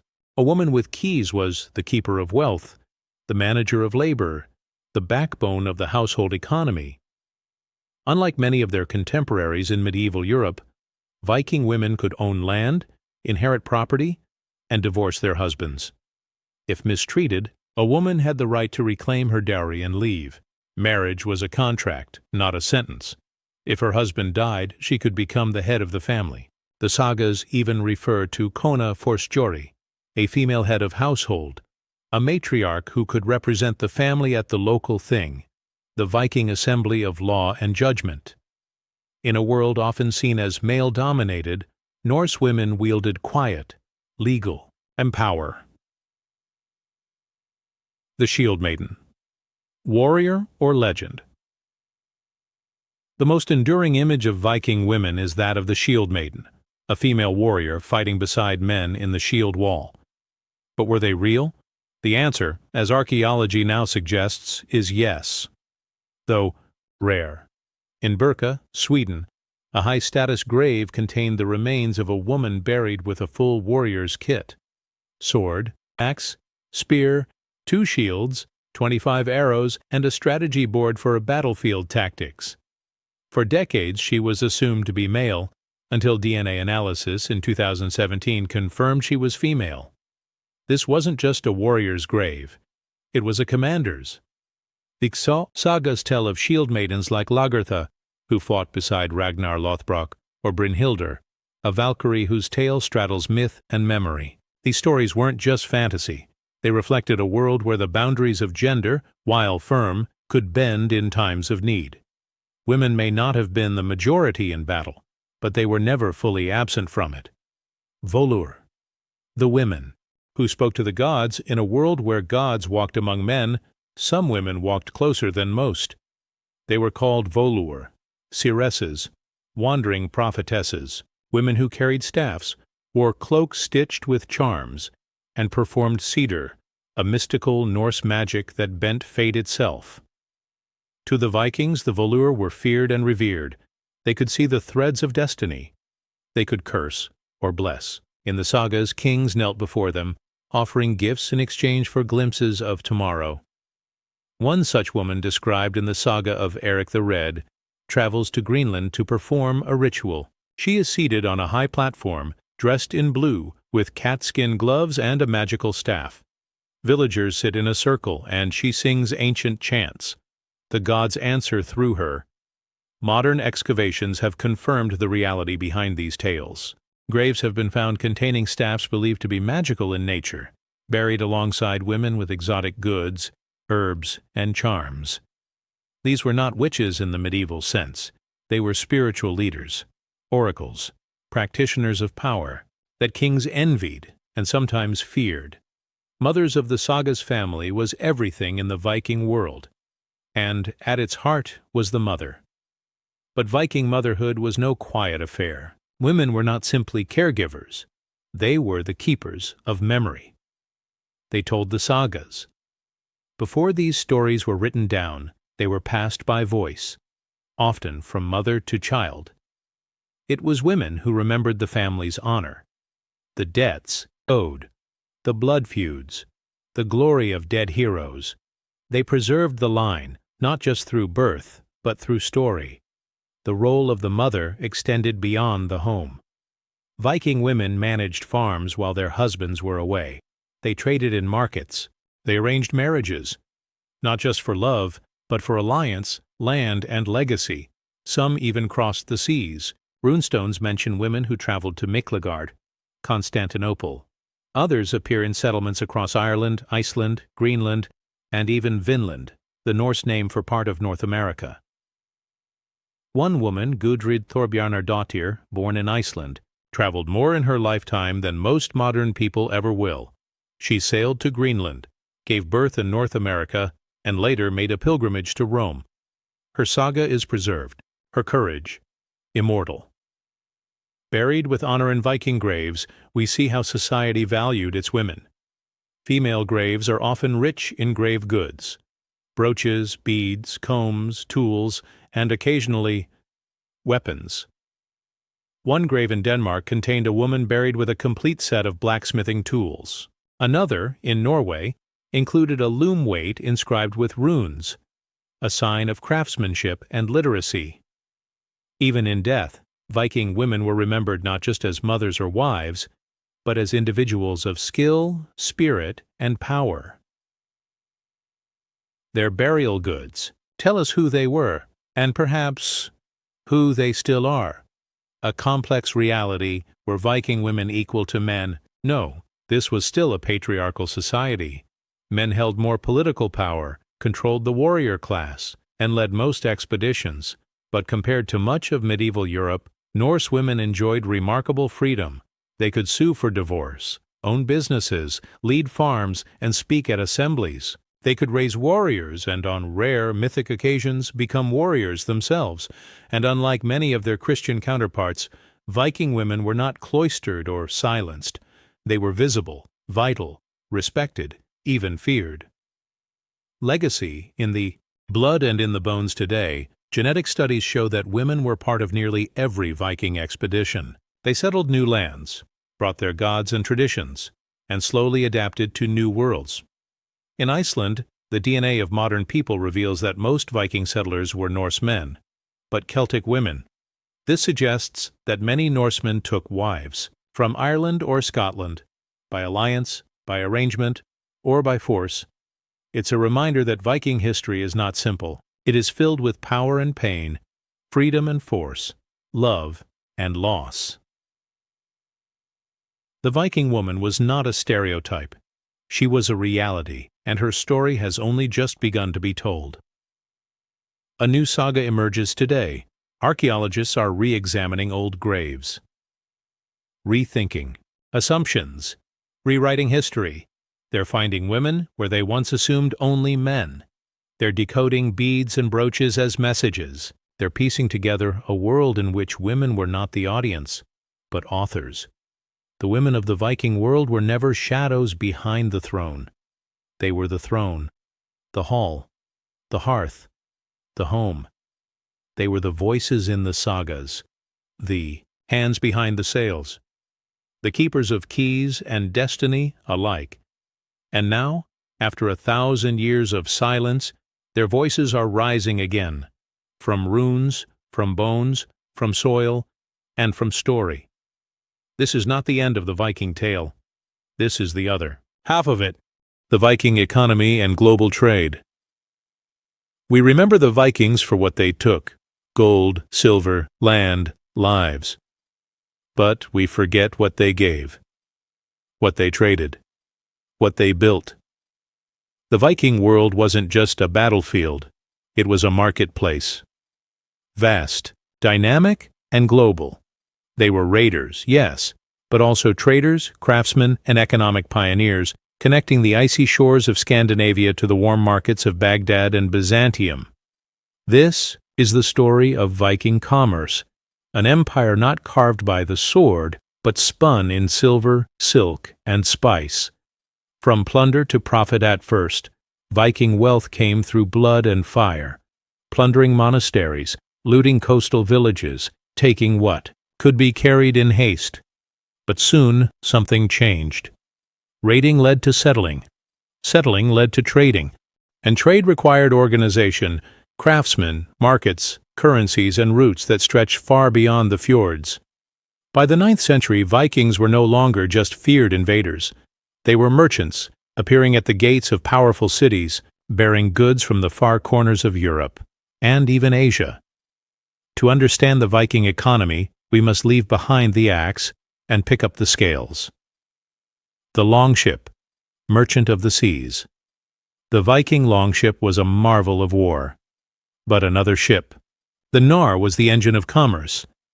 Shorter and broader than a warship, the Nar could carry up to 24 tons of cargo: furs, amber, walrus ivory, iron, soapstone, wool, and slaves, sailing not only to England and France, but to Russia, the Middle East, and beyond.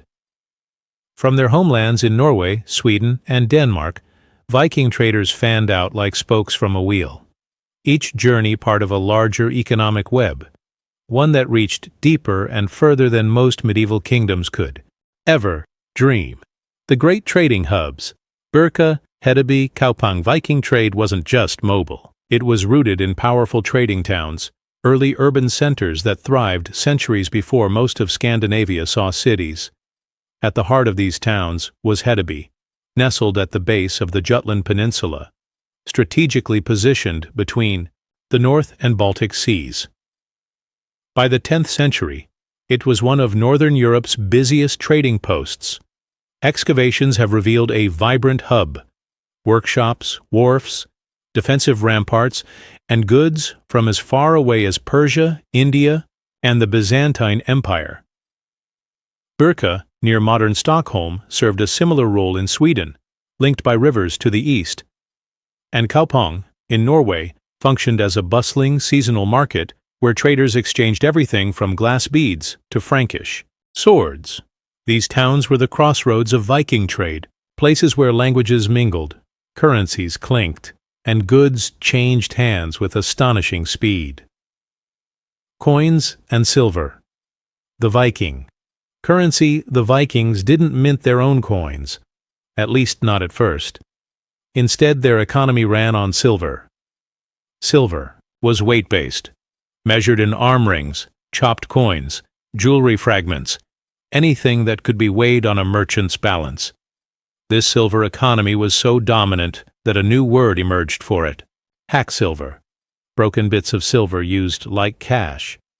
From the 9th to the 11th centuries, vast amounts of silver flowed into Scandinavia, especially from the Islamic world.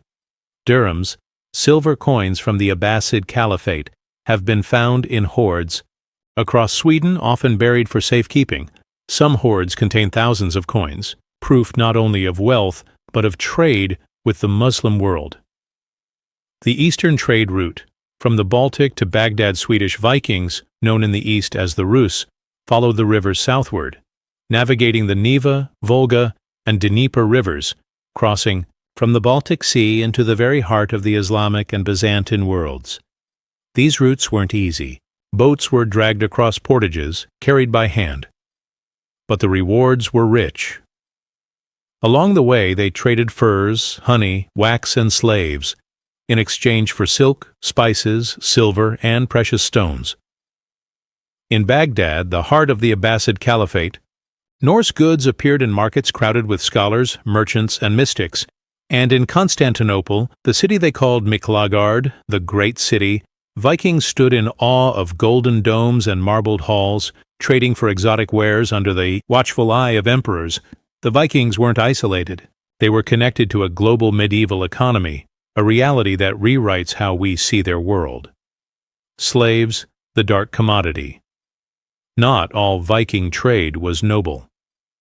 One of the most lucrative Viking exports was also the most grim: human beings. Slavery was a fact of life in the Viking world. Captives taken in raids, men, women, and children, were sold across Europe and the East. In markets like Dublin, slaves were auctioned alongside livestock. In the East, they were marched along trade routes, sold in Bulgar or Khazaria, and eventually, Baghdad. The Norse word for slave was thrall, a reminder that beneath the wealth of Viking trade was a foundation of human suffering. It is a dark stain on the Viking legacy, and one we cannot ignore. Craftsmanship and industry. Viking trade wasn't just about import and export. It was about production.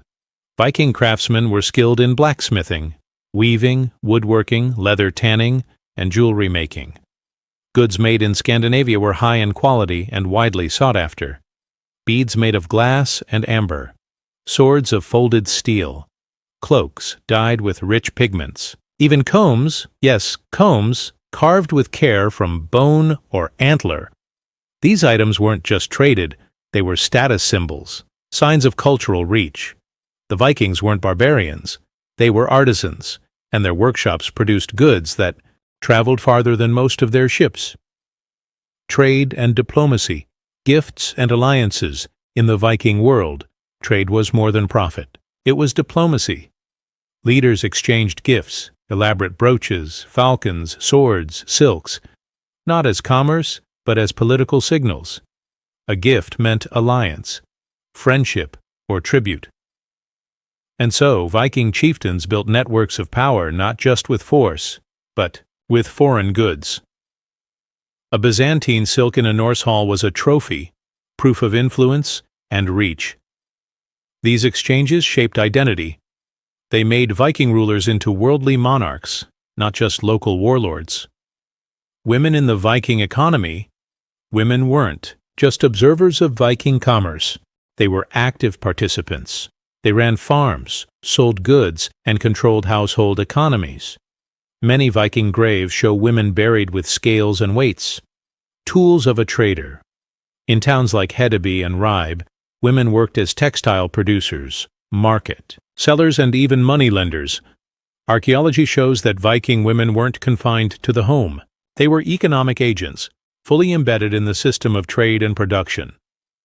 The Viking economy wasn't male. It was collective.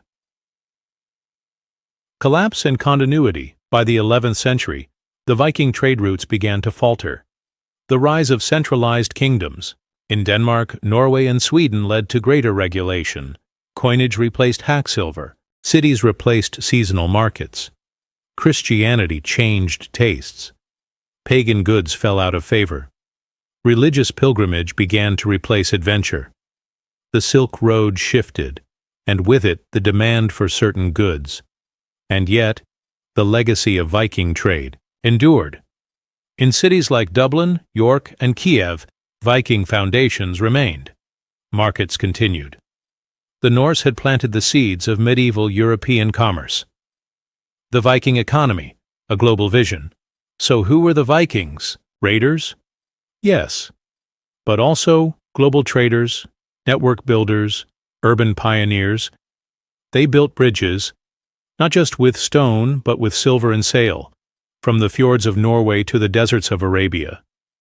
They brought Europe into contact with the wider world, long before Columbus, long before Marco Polo.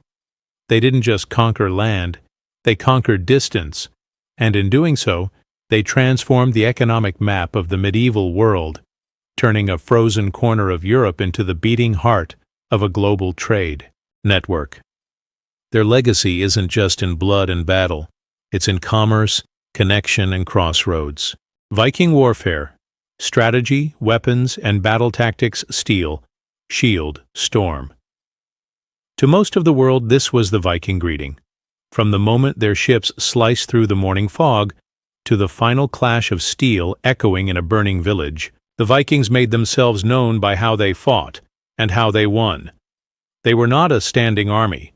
They had no formal ranks, no central command, and yet they terrified empires, toppled kings, and etched their names into the very bones of Europe. How? This is the story of Viking warfare, a brutal blend of cunning, courage, and cold efficiency. Not just brutes, the Viking way of war. The modern myth paints the Vikings as wild, reckless berserkers charging into battle without plan or purpose, but this is far from the truth. The Vikings were tacticians, observers, masters of speed and surprise. They didn't fight to die gloriously, they fought to win. To them, war was a means to an end, be it land, loot, or legacy, and their campaigns were often more calculated than chaotic. They timed their raids with the tides, attacked when defenders slept, divided enemy forces with distractions and feints, and when the odds were too great, they vanished as swiftly as they came. The longship, the ultimate weapon of invasion. At the core of Viking warfare was a single, iconic invention. The longship, fast, silent, capable of crossing oceans or gliding up narrow rivers, It wasn't just a vehicle, it was a weapon. A fleet of longships could strike without warning, appearing on coasts hundreds of miles from any known danger. They could land, raid, and retreat in hours, long before an army could be mustered. This gave the Vikings a unique advantage: mobility, surprise, range. They didn't need to hold land. They could strike from anywhere. To their enemies, Viking, attacks felt supernatural, like storms with no warning. Weapons of war: steel and bone. What did the Vikings carry into battle? At the heart of their arsenal was the sword, a double-edged blade, often imported from the Frankish kingdoms, and inscribed with names like Ulfbert. A Viking sword was both a tool of war and a status symbol. Not every warrior could afford one. More common was the axe, simple, deadly, and versatile. From small hand axes to massive two-handed Danish axes, these weapons could crush shields and split skulls. Then came the spear, perhaps the Vikings' most trusted companion. Lightweight, thrown or thrust, it was the weapon of choice for both infantry and skirmishers. Every Viking carried a shield, round, wooden, often painted, with a central iron boss. These weren't just defensive tools. They were used aggressively to push, punch, and break formations. Armor was less common. Most warriors wore thick wool or leather tunics, sometimes reinforced with chainmail or lamellar plates. Helmets were iron-domed, often with a nose guard. And no, they didn't have horns. That's a fantasy born from opera and myth. Real Viking helmets were made for battle, not theater. The shield wall: Viking discipline and formation. In open battle, Viking warfare was not a chaotic brawl. It was disciplined, deliberate, brutal.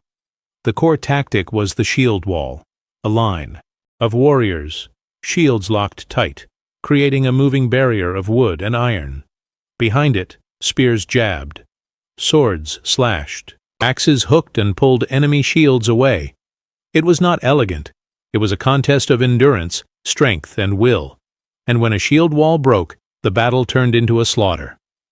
Victory belonged to the side that held their line longest, or found a way to break the enemies first. Flanking maneuvers, sudden charges, feigned retreats. Viking commanders used every trick they knew to gain the upper hand. They weren't just warriors. They were students of war, berserkers, the myth and the madness.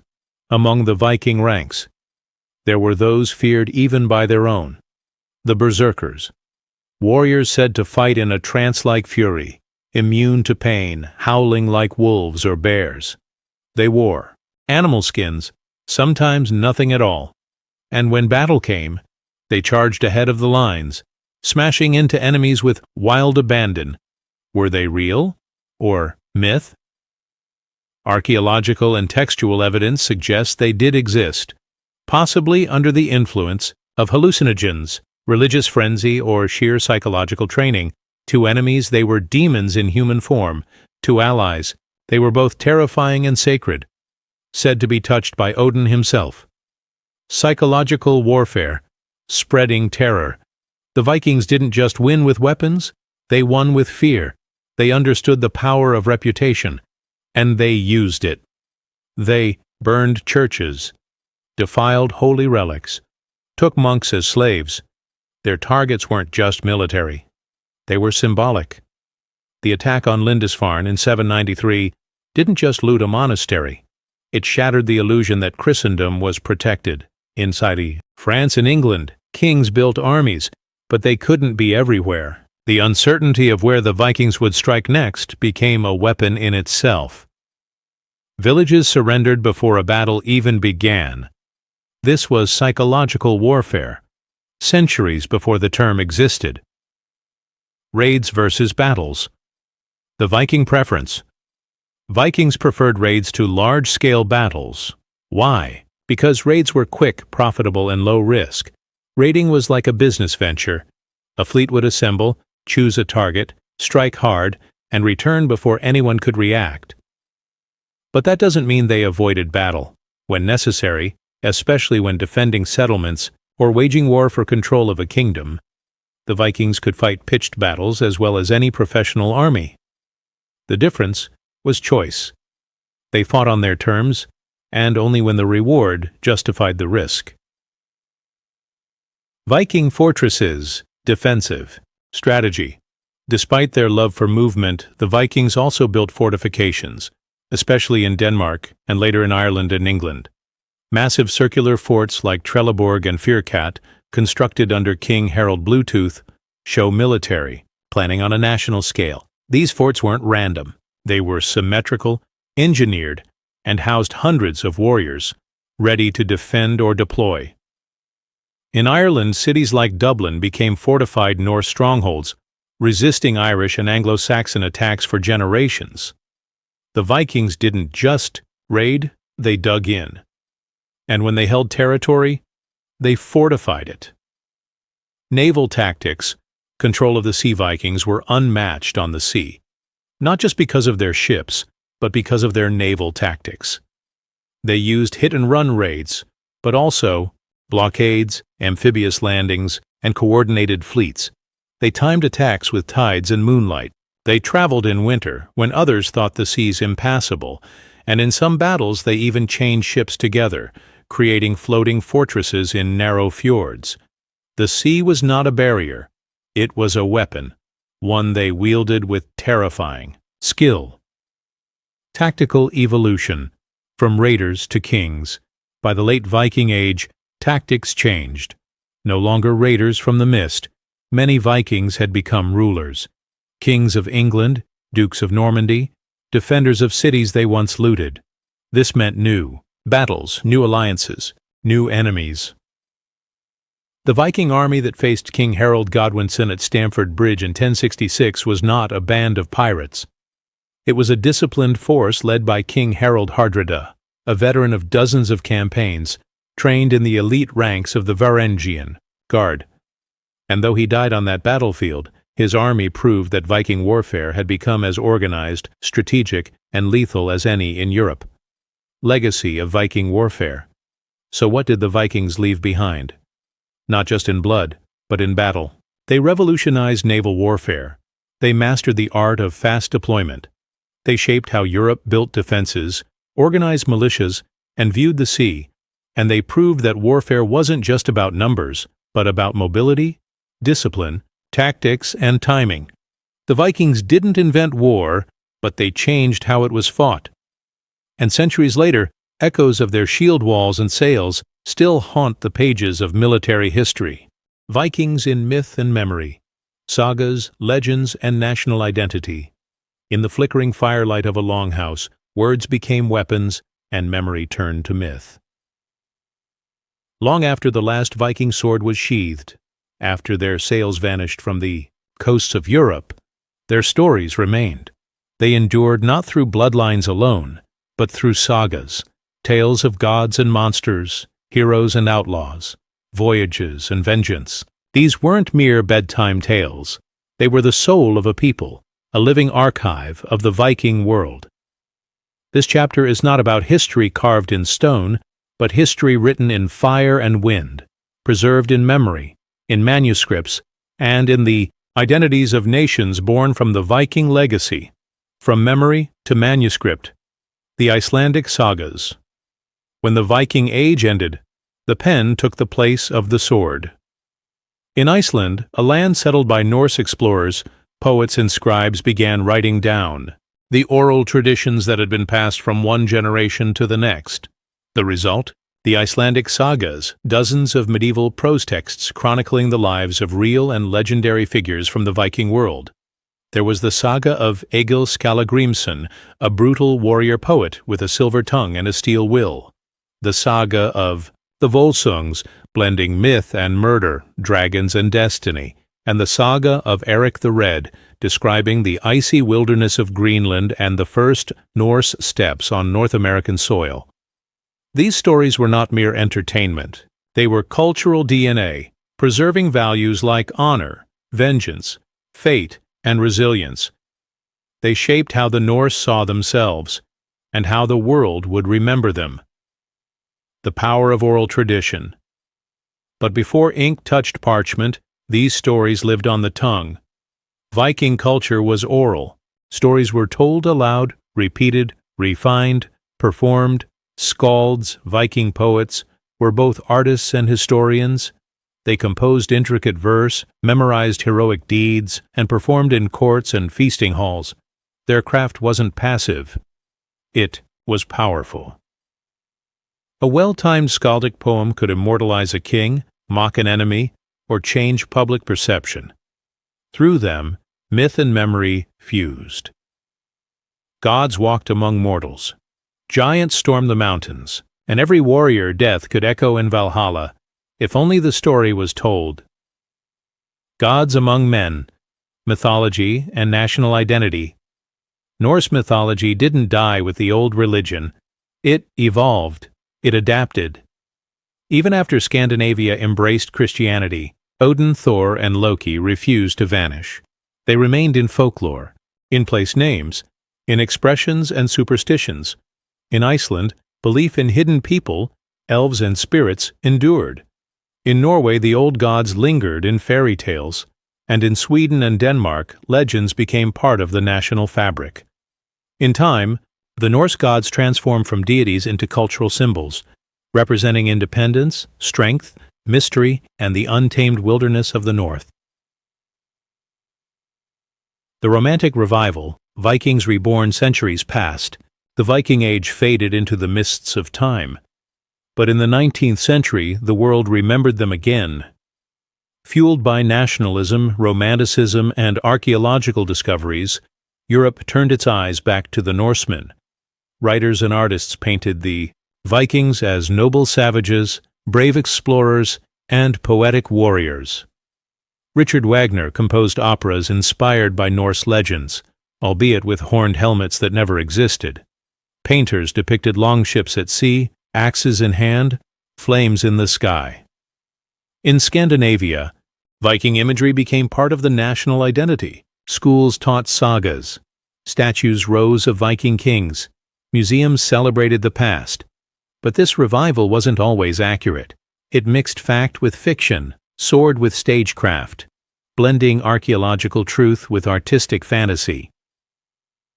The Nazi misuse of Viking mythology in the 20th century, the Viking Legacy took a darker turn. The Nazis and other fascist movements sought to co-opt Norse mythology, twisting its symbols and stories into tools of propaganda. They claimed Viking bloodlines. They misused runes, like the Odal and Tiwaz, to promote Aryan superiority. But these were perversions, not continuations. The real Viking world was complex, diverse, and driven by curiosity and contact, not isolation and hate. Modern Scandinavia has worked hard to reclaim the Viking legacy from this misuse, emphasizing historical truth over ideological distortion. Modern pop culture. Vikings on screen and page today. The Vikings are more popular than ever. TV series like Vikings and The Last Kingdom bring Norse warriors to life, blending history with high drama.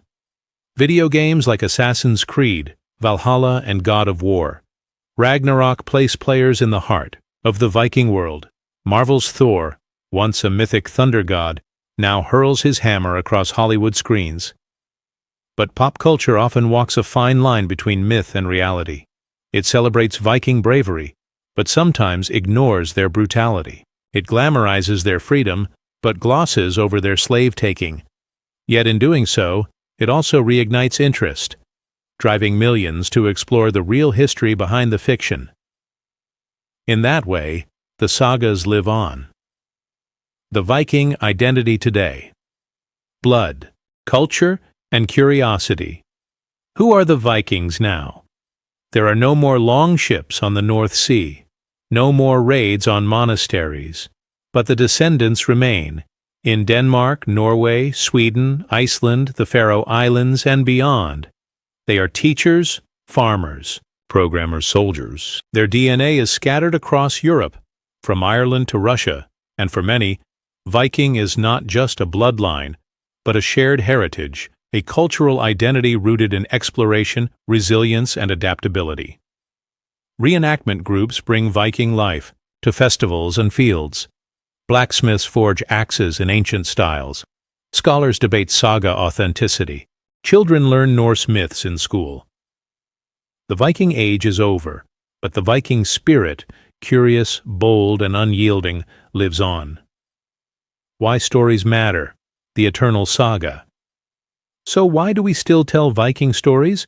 Because they remind us of what we were and what we might become. They show us the power of memory, of myth, of words carried across centuries. They connect firelit longhouses to modern libraries, war cries to lullabies, ancient fears to modern dreams. The Vikings may be gone, but their saga continues. In every story retold, in every rune deciphered, in every wave that crashes on the coasts they once called home. This is more than history. This is legacy.